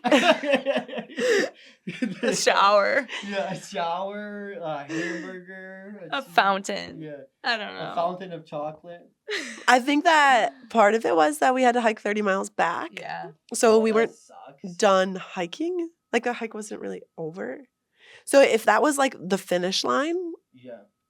then But it would be a 30 different miles feelings. is still like for me and for everybody who hasn't done a through hike, 30 miles is pretty fucking far. Yeah, I mean that's It's a long like a ways. day of Yeah. hiking. At It's least. like a Not far. full extra day that you're doing. That's Yeah. a long ways away. Yeah. That could be 2 days for a lot of people. Yeah. Mhm. I think it would be more like the people make the trail as special as it is, and I think that if also we were hiking with our whole group that we hiked most of the trail with, it would have been a different feeling. Like I'm being with Cam and Mooney was still like super meaningful, and Bootsy too, but like I don't know. I think we like had already said goodbye to a bunch of people, and it wasn't really the end. And It's yeah, like bye, but now I'm like not actually leaving you, and we have to walk together for. yeah. Yeah. So I think those factors contributed, but there's not really much they can do about that. I think, yeah, I don't really know. How do you guys get so you finish? Is like somebody waiting for you? Is there a car? Is there a bus? Like, what's the deal with that? So we have to hike 30 miles back to Hart's Pass, which is like the first place you can get off trail at the end. Why do you not just end at Hart's Pass? Because it's not the Canada border yet. So It's it like would be the last cheating. stop. It'd be cheating before. if you stop there. It's like the last stop before Canada. Yeah. Yeah, it'd be pretty hard. Not to So it's stop it's the first place you can get off in the U.S. when you're done, because we're not allowed to go into Canada. Like before, I don't know if it's like Trump tariff stuff. Yeah. So before Trump stuff happened, you were able to get to the terminus and then hike 8 miles further into Canada and then get off in a town there. But now we're not allowed to do that because of all the tariffs shit and because the border. The border. Canada hates us, Yeah. understandably. So then now that's why we have to go back to the first place in the US to get off. So my mom was there waiting, and there was like a tent with trail magic and this wonderful man named World Class, Yeah, I think World was Class. his trail name. World World Class. class. Who did he come up I'm with? sure it he himself? came up with it himself. Who knows? Yeah. He's But like, I go by World He had an Class. awesome setup. He had like couches up there and a tent and a refrigerator and food, and he was making meals for everybody and like heaters and blah blah blah. So that was there, and like people could hang out and like wait for rides, and my mom was there waiting, and it was so cute. When we got back, she like sprinted and was like, Hannah, and like sprinted up and like hugged us and was so excited to see us. And then we had to do like a 19-mile sketchy drive down the pass, like on a dirt road that was like super sketchy to get back down to normal roads again. But yeah, that was kind of like the setup of the end, was just getting down that big drive that my mom was so anxious about, but we made it.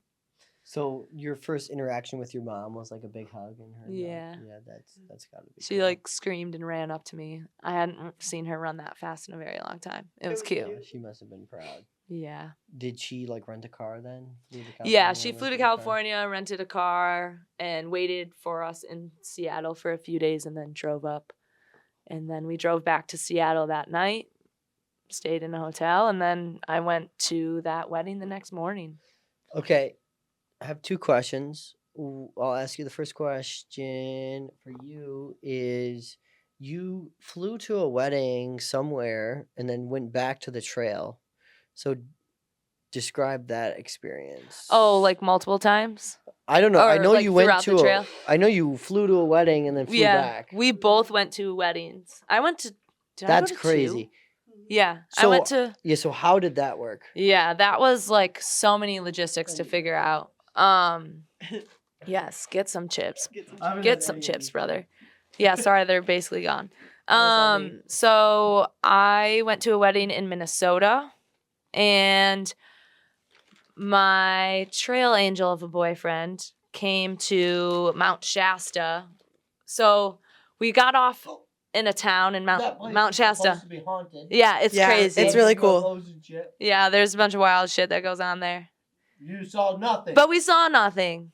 The Come Lem- on, give me something. the Lemurians. I was asking everybody in Shasta about them. The cave people that live in the earth. Yeah. You didn't see them? Under Mount Shasta, No. we didn't There's see an them. alien base there. But there's a strong We energetic felt them. pull. We felt them. You didn't. Let's did just you- say shit happens around Mount Shasta. Yeah, no. There's a lot of stories about that. There's a lot of crystals there too, and like Fun. You saw Stuff. nothing. You just. There's a lot of missing people, too. We're not lying. I don't think you were staring at your feet the whole time. I think you got abducted or something. Anyways, I got off in Mount Shasta for the wedding. Had to drive to Portland. Went to the wedding for like 4 days, and then I met back up with where our trail family was. So I ended up like skipping a little bit of a section that I'll go back and do. But it kind of worked out because the section that I skipped was also a road closure. Part of it was a road closure or not a road closure, but a trail closure because there was a fire. So it kind of worked out that what I missed was a lot of what other people missed too.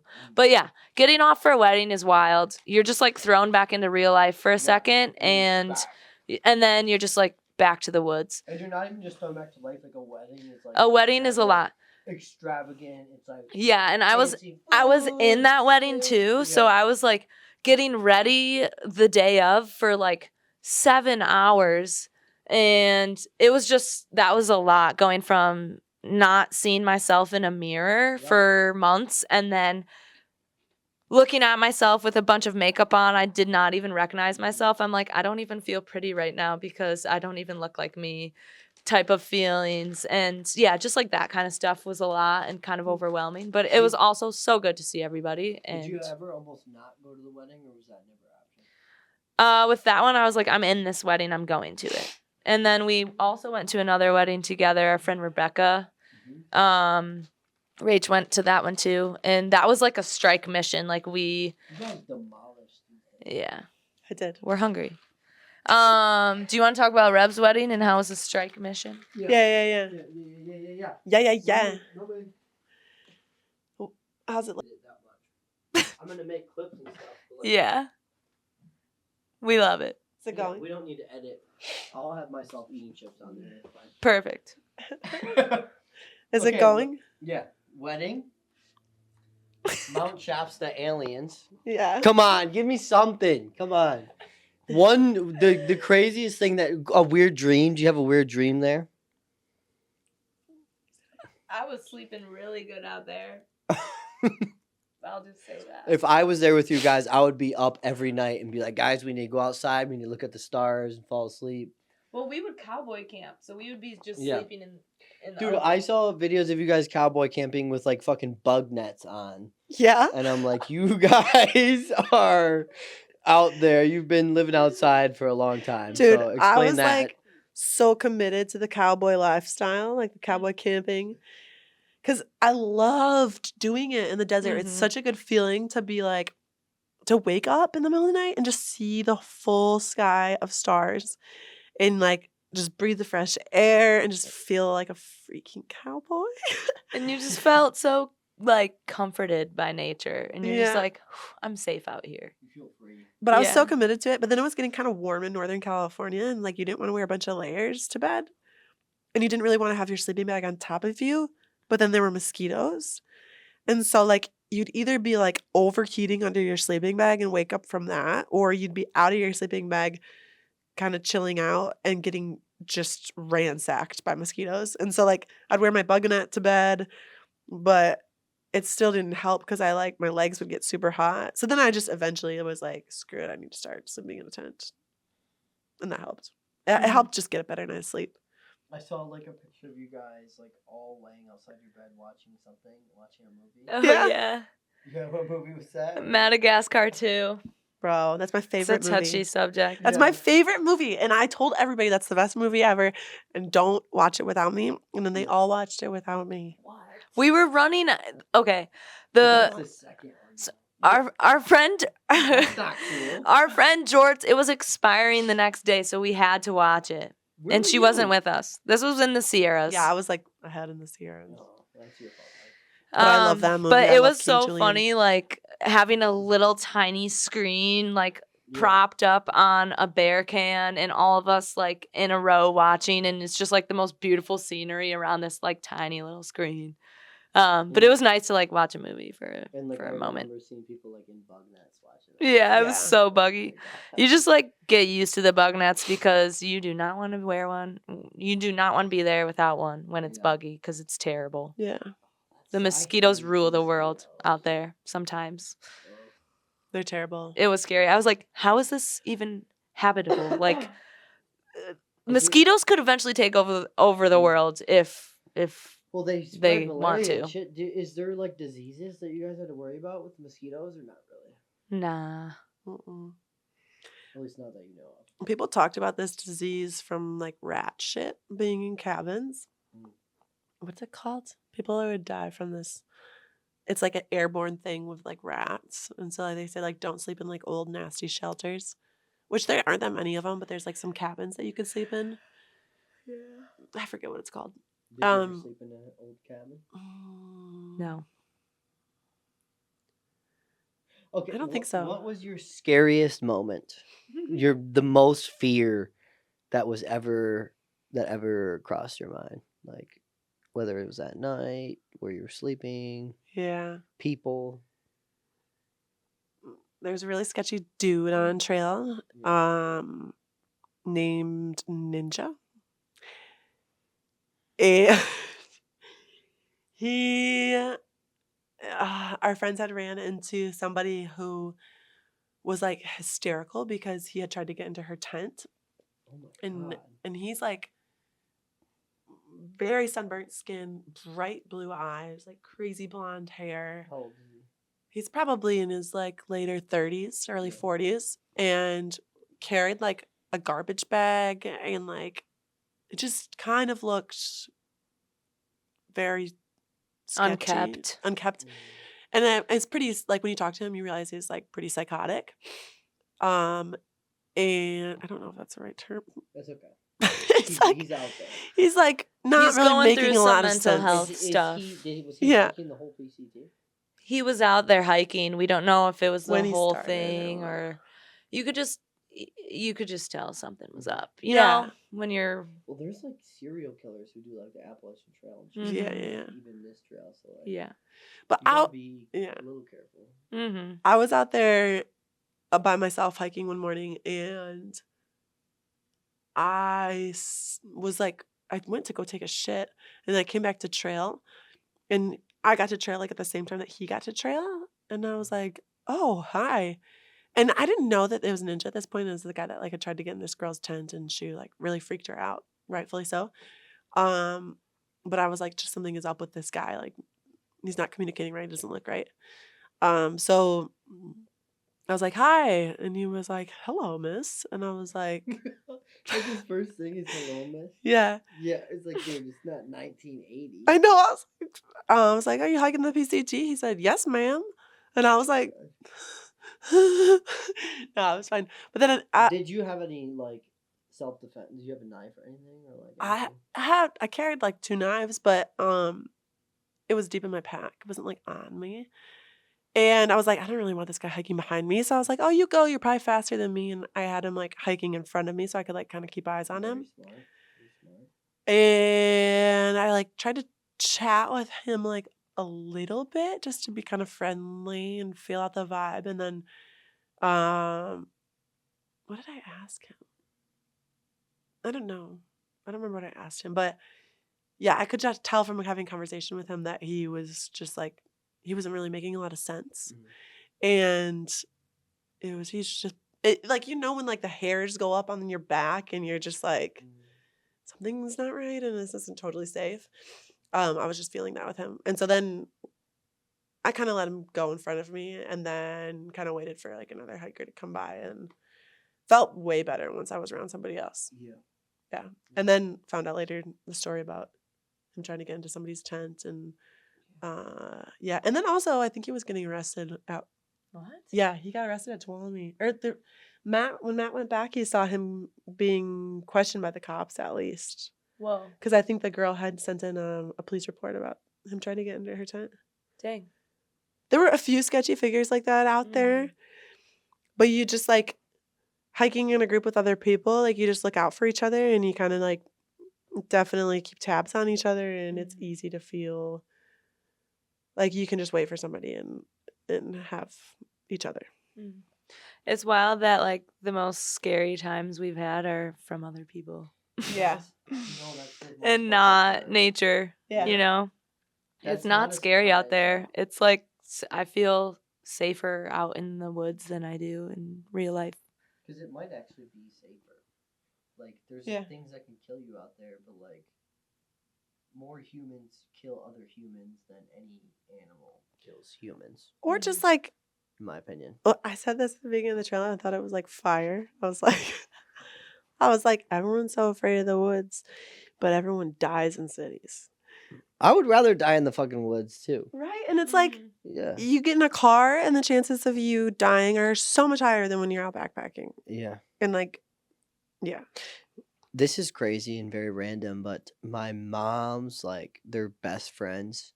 So one of my mom's best friend's sister, so a little out there but not that far away, Mhm.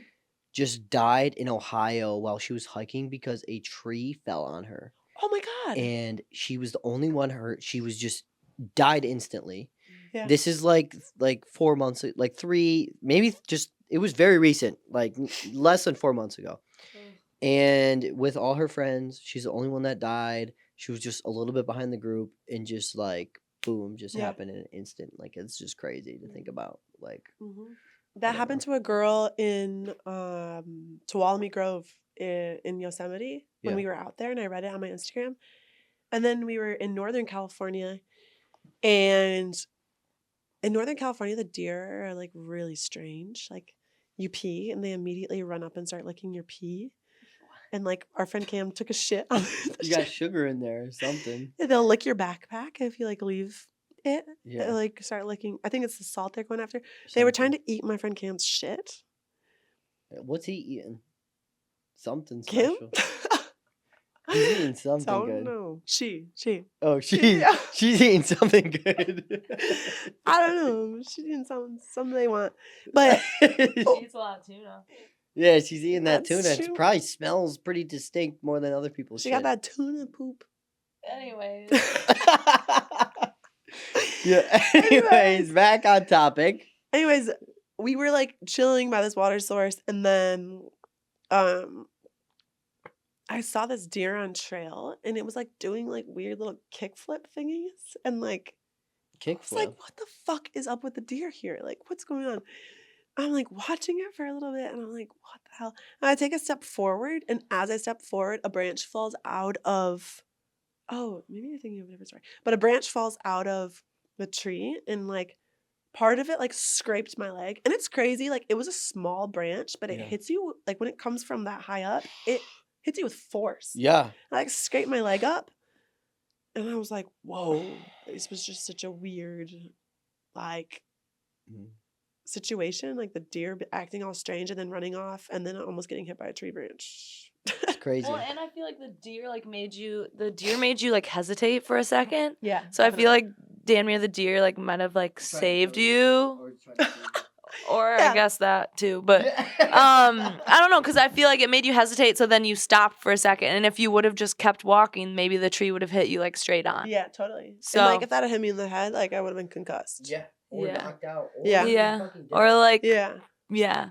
Who Like, knows? Sometimes it's surprising, like just like the blunt force hit your head Yeah. can cause a lot more damage Yeah. than people realize. Yeah. Totally. So I say shout out to that deer, because I Shout feel out like deer. it did save you. Or I say the deer didn't like you.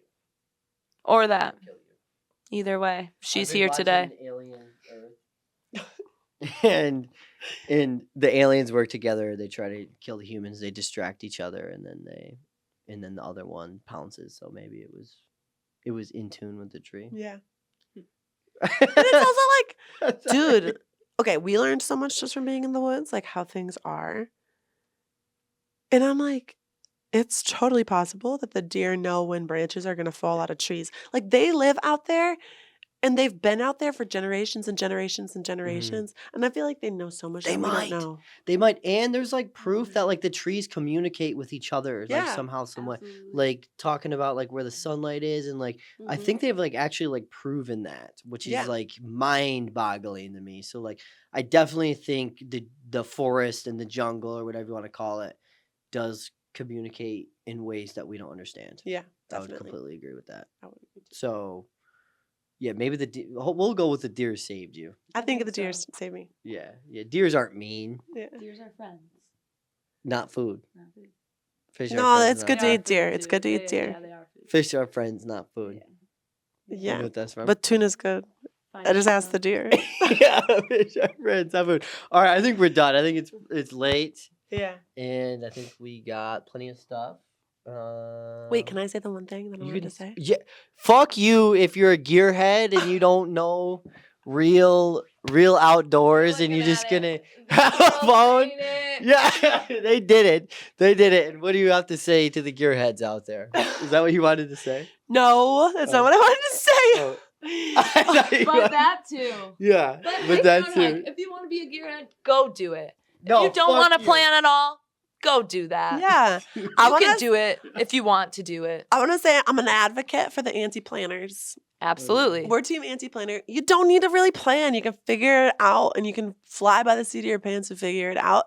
And you also don't have to spend a shit ton of money to go backpacking. Backpacking is for everybody.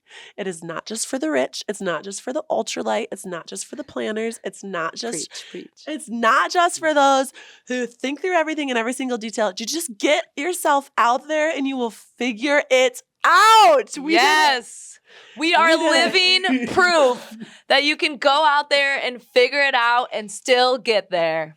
I'm like the hand signal person. Yeah. Mic drop. Anti-planners unite. Yeah. So, one of the things that happens out on the trail, which I didn't even know this was going to happen before starting it, but apparently there's this challenge that's called the 24-hour challenge, and it usually happens in Oregon because compared to the rest of the hike, Oregon is pretty flat, which it's not flat. It's still really hard, but it's flatter elevation than the other parts of the trail. So that means you can do bigger miles during Oregon. So that's usually when the 24-hour challenge happens. And this challenge basically means that you hike for as long as you can for 24 hours straight. And we both did that. Please walk us through how that happened, Rachie. So Or should I say cricket? Cricket, you can call me Cricket. Boots, is that your name? Cricket. Yeah. Cricket and boots. So I didn't want to do it because like those things make me nervous. And I'm also just like, I was like at this point where I was like, I don't really want to get myself sick. I don't really want to push myself like that. Like, but then like our friend Cam was like, come on, I'm doing it. And then Bootsy was like, all right, if Cam's doing it, then I'm doing it. And I'm like, fuck, I'm not going to like not do it when my two best friends on the trail are doing it. And our friend Tiger was going to do it too that day. And Cam was like, I want to hike, if I'm going to do it, I want to hike 100 kilometers because she's not from the United States. So they use kilometers, the rest of the world does, which is like 62 and a half miles. So we like camped like 66 miles away from this place called Timberline Lodge where they have a huge breakfast buffet. And we were going to take a 0 day right? Yeah. There. And we kind of decided to do it last minute. And yeah, we're just like, screw it. It'll be fun to see. So you decide to push 24 hours to a place where you can have a 0 day. Yeah. And okay, so yeah, so you decide to make that decision, and it's like your idea and your other friend's idea. Yeah. And like, what time of the day do you make that decision? We did it like noon the day before, right? Cam had already planned to do it, and then she convinced me to do it, and then I convinced Rachel to do it. So then, yeah, it was like 12 p.m. and we were like, okay, we're going to do this starting tonight. So we hiked like maybe, I think like 16 miles to our campsite for the night, slept from 7 p.m. until 11:30 p.m., woke up.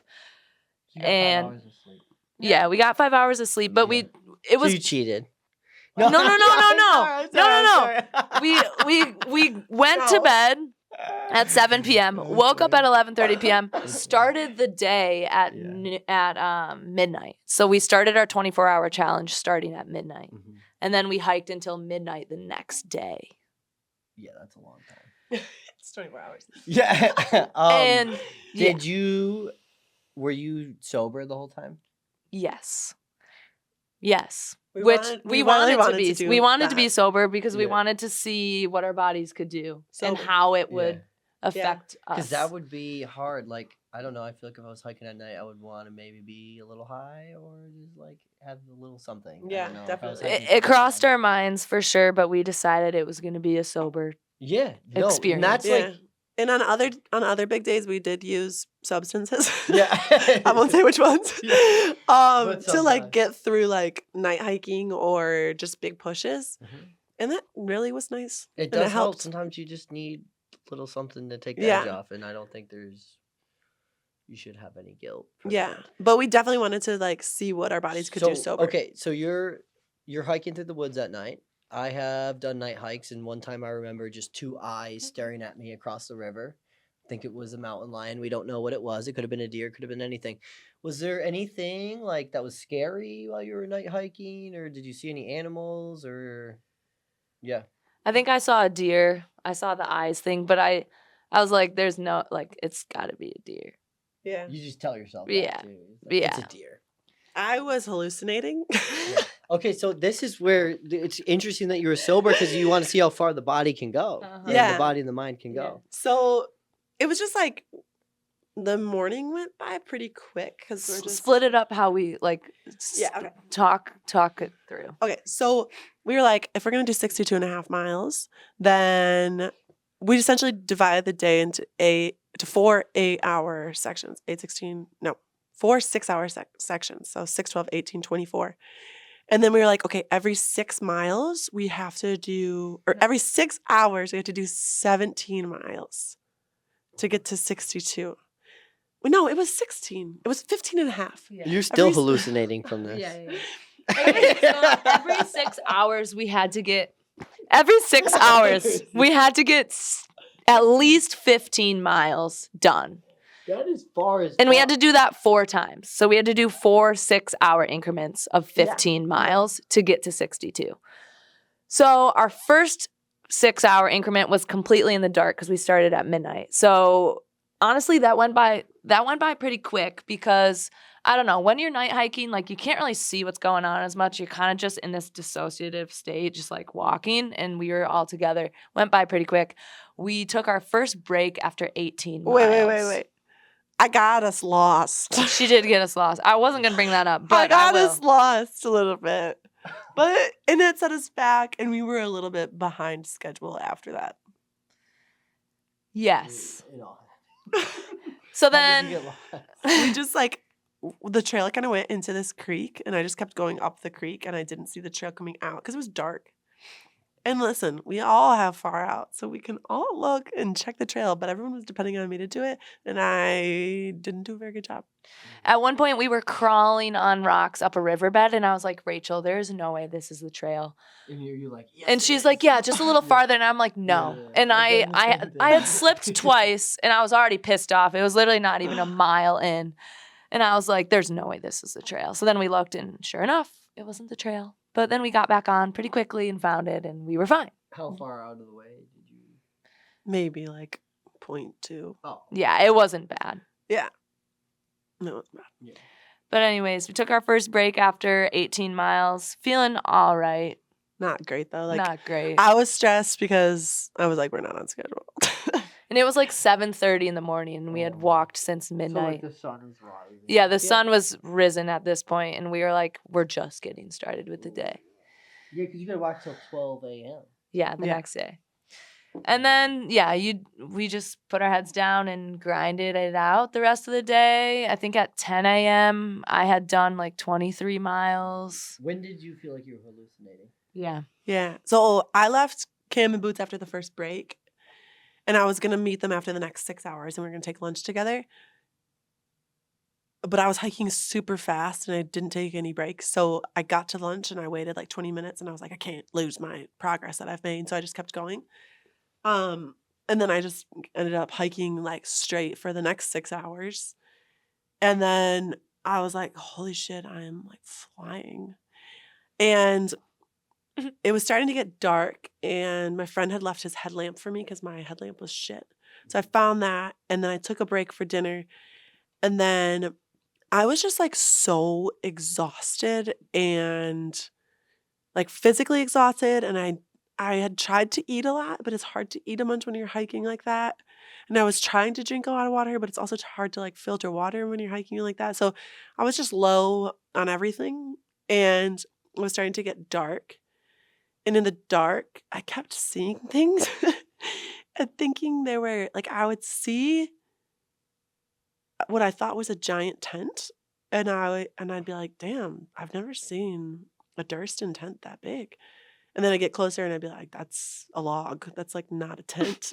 And things would look so real to me, and they wouldn't be what I thought they were gonna be. So it was like around like 7 o'clock. I was kind of like hallucinating.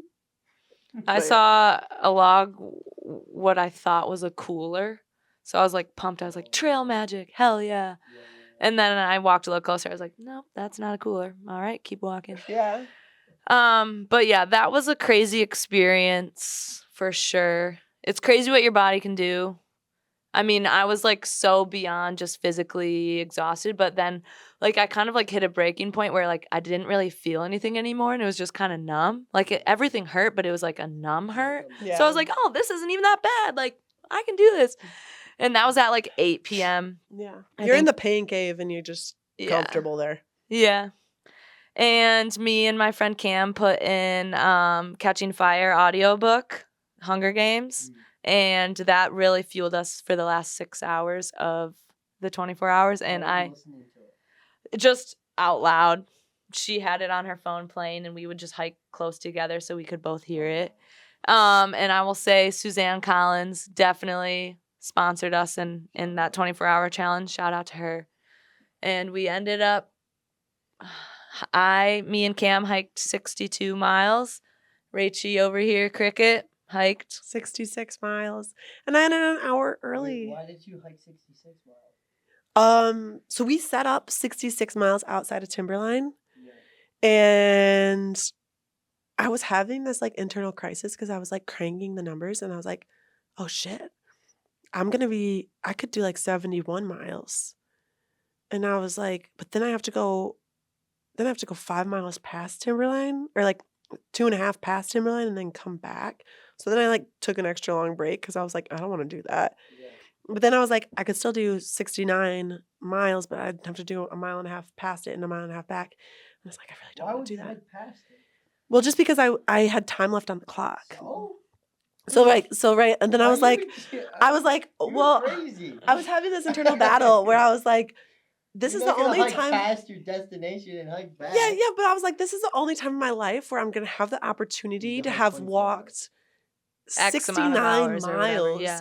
And I'm gonna drop out early and do 66. And I was like, I should just crush it. And then I finish it and I did the best that I possibly could. And then I was like, but I don't want to do that. I just want to do 66, and then I want to be done. And so I was just having this internal battle like the whole time. I was like, I don't want to disappoint myself, but like I'm so tired, blah, blah. But then I was like hallucinating. And then the last mile is like a sand dune uphill. And it just obliterated me. Like I got to the top of it, and my friend had set up a tent, and I could just go to sleep. And I was just like so tired and like so exhausted. And I was like, no way, I'm going to go hike for another extra hour. No. Mm-hmm. So I just went to sleep. There's no point. Yeah. There's no point. You don't need to. You hike fucking 66 miles in a day. You don't Yeah. need to do Yeah. Yeah. any more than that. For the last mile and a half, my friend and I started running. We ran because we were like so close. Well, we weren't sure if we were gonna get the full 100 kilometer, or is it kilometers? Kilometers? Whatever. Kilometers. Yeah. We weren't sure we were gonna get the full 100, and then I like looked at the map and I was like, wait, Cam, like we can get there. Like we have over an hour to still do like 2.5 miles. Like we could do that. So then we were like, fuck it. But I was like, but we gotta go. Like if we want to do it, we gotta go now. So then when we just started running, like full on with our packs, and it was like such a wild like last little stretch. There was just so much adrenaline, and it was so fun and like crazy that we ran. And then once we finally got to our camp for the night, we were just like, you just felt like all the adrenaline rush out of you, and you just like felt like you got hit by a semi. Like it was wild. But I'm so glad that we did that experience, just to like be able to know how far your body can go. And it's cool to like look back and be like, fuck yeah, like I hiked 62 miles in one day. I can do whatever I have in front of me, you know? Yeah. And our friend Tiger hiked 82 miles. So He That same destroyed day? it. yeah, Yeah. he's insane. He was awesome. Did he hike back? No, he set himself up. You can't hike. 82. That's my problem is like you can hike far as shit, but when you start hiking backwards, it's like, Yeah. Yeah. Backwards. Those are extra miles and those hurt extra. Yeah, you don't need to do that. Yeah. Yeah, no, he set himself up, I think, like 82 miles outside of Timberline. So I can't when believe he he did that. finished, he like was at the destination. Did you stay in town or did you camp out too? We camped out, and then we got there the next day and had the buffet in the morning. We were like Sleep in 3 the miles bed, from. right? No, I slept in a tent. slept outside on a No, tent. but the next night. Slept in No. tents. Yeah, That's hardcore. It Did you felt so wanna good. Stay there and stay in the bed? no. It's like, I mean, it would have been nice, but like, it's really nice to sleep outside. And also, like, that night, when I got there, I felt so disgusting. I just like needed to be outside. And if I had to like go sleep in a bed, I would have felt so gross in a bed. But like being on my sleeping mat and my sleeping bag, I just felt at home and like I could just chill. What brand sleeping pads do you guys have? I've got a big Agnes. It's yellow. Yeah. I don't know. Nemo. Nemo. I got Yeah. one from my coworkers bought it for me, so I got the biggest, best one, And most expensive one what possible for myself. brand, like the tensor. That's probably what you have, right? Yeah, the tensor, Super the lightweight. extra long. Yeah. Super lightweight. Yeah, it was so nice. It was like Yeah. a full-on mattress for me. I'm like, I'm not even this tall. I don't need this, but it was nice. And it's super light. What about sleeping bags? What brand sleeping bags do you guys have? Nemo Disco 15. That's nice, and it has like this. It has waterproof by your feet. Yeah. And it has. That's a really nice sleeping bag. Yeah. I will say lots of people have those quilt. Like, I don't know what brands, but there's like Yeah. these quilts. It's like the new thing. It's not a sleep, like, Not a mummy one, No, it doesn't zip around you. but you would lose so much heat from that. That's what you think, but if you're on a sleeping pad, It does keep in a lot of heat. Mhm. Yeah. And there's like a feature in the quilt where it can like wrap around the sleeping pad and stay on you. But your feet are just like not covered. And the PCT, at least for our year, it just like wasn't that cold. So we were fine. What brand sleeping bag do you have? So I'm just kind of I don't know. I don't remember. It's blue. Was it is Thermarest a thing? No. Thermarest is a sleeping pad. Oh. No, mine is. I got it from REI. I don't know though. It could be REI or it could be like Mountain Hardware. Oh, I think it's Mountain Hardware. No, it is. I remember I seeing think it that. is, and it's got red on the inside, and it's like navy blue on the Yeah, outside. that's right. Mhm. Yeah. Really good stuff. I have a tent by that. Yeah. Yeah, I think it's like a 10 or a 15-degree sleeping bag Fahrenheit. Was your disco's probably 15? I had a 0 degree, and that was way too fucking hot. Didn't need it. So I was using my boyfriend's sleeping bag, which is 15 degree. 15 seems about Yeah, right for all the because you have so many different climates. Mm-hmm. yeah. But you feel like 15 would cover. Yeah, and cold nights, you just layer up with all the clothes you have, and you're fine. Yeah. Did you ever get really cold at night? Towards the end in Washington, like Mhm. honestly, the terminus day was, and the 2 days before was probably the coldest. And it's just because it was fall, fall weather, end of Snow? Did you get September. snow on the top of the mountain? Yeah, we walked through a lot of snow in the Sierras, but we got hailed on one time really bad in Washington. But we didn't get snowed on, right? I like lightly got snowed on, but we were at camp already near Mather Pass in the Sierras. Oh yeah, I got snowed on in the Sierras too. So you had a rain jacket.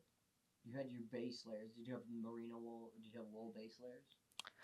Um, Base layers? I just had like thermal, like long underwear and t-shirt or long Your sleeve. mid-layer. What was your mid-layer?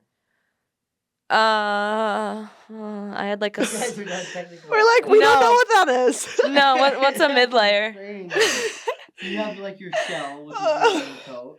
Okay, You wait. have your Okay, base Can we layer. just tell you what we Yeah, had? yeah. Because we don't know what they're called, but we'll just tell you what Okay. we had. Yeah. I had hiking shorts, but I started in boxers, and that was a great way to go. Just like men's boxers. Great to hike in for women. So It's like the Patagonia baggies almost. yeah, but way cheaper. Yeah. So boxers, rain pants, Uh-huh. 2 pairs of socks. I wore Darn Tough, and I traded them in because they had holes twice, and I got new socks, which was Lifetime awesome. warranty. Darn tough Yeah. is the way to go. Darn Tough is awesome. You got the free warranty, right? Yeah, Mhm. yeah. Sports bra, and then I had a Patagonia sun hoodie. That was nice to be able to shield myself.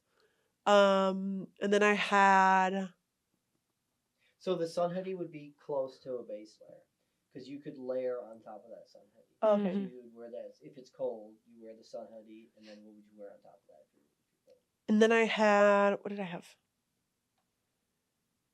Oh, I bought a Light Heart Gear fleece, Yeah, that's your mid layer. and then I had a puffy, and then I had a raincoat. But I ended up ditching my puffy, Yeah, and I just had my fleece and my raincoat. yeah, because that's 2 mid layers. Mhm. So you Yeah. only need one. Yeah. Mhm. For me, I started in the desert with thermal long leggings, long sleeve thermal as like my base layer Yeah. at night. Yeah. Didn't need it. Sent those back until the Sierras. Then I had my like daily, what I wore was boxers, obviously. Super airy, lightweight, really comfortable. Would recommend. No issues with yeast infections or anything. Super great. Yeah. Then my sun hoodie, Mountain Hardwear. Always wore it. Till from start to finish. That's what I wore. And well, sports bra too from 8th grade. Shitty sports bra. Yeah. Worked great. And then yeah, sun hoodie, and then I had a Mountain Hardwear fleece, and then Patagonia puffy. Sent my fleece home until Washington, cause didn't need all those, and then rain pants, But you gotta have to have a rain jacket too. and then my raincoat, Who's your raincoat? Patagonia. Also Patagonia. Gore-Tex? No, I don't think so. Dirt bag in it. Yeah.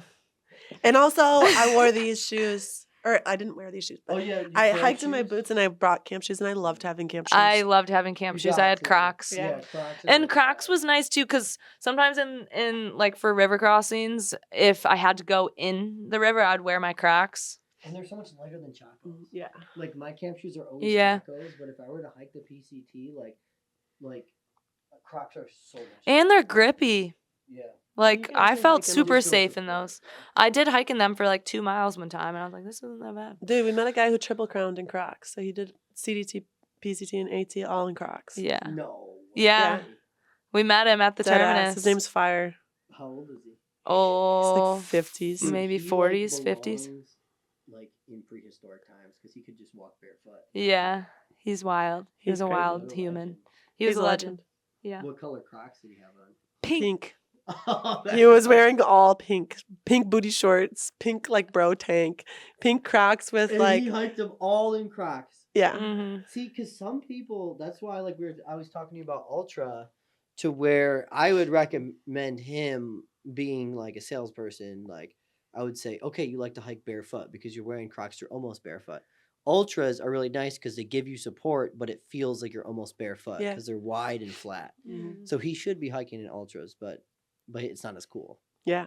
I mean, he fucking crushed it in Crocs. Yeah. Okay. Okay, that That's covers all we that got. story. All All right, that's all we right. got. We're done. Ba-da-da-da-da-da, that's it.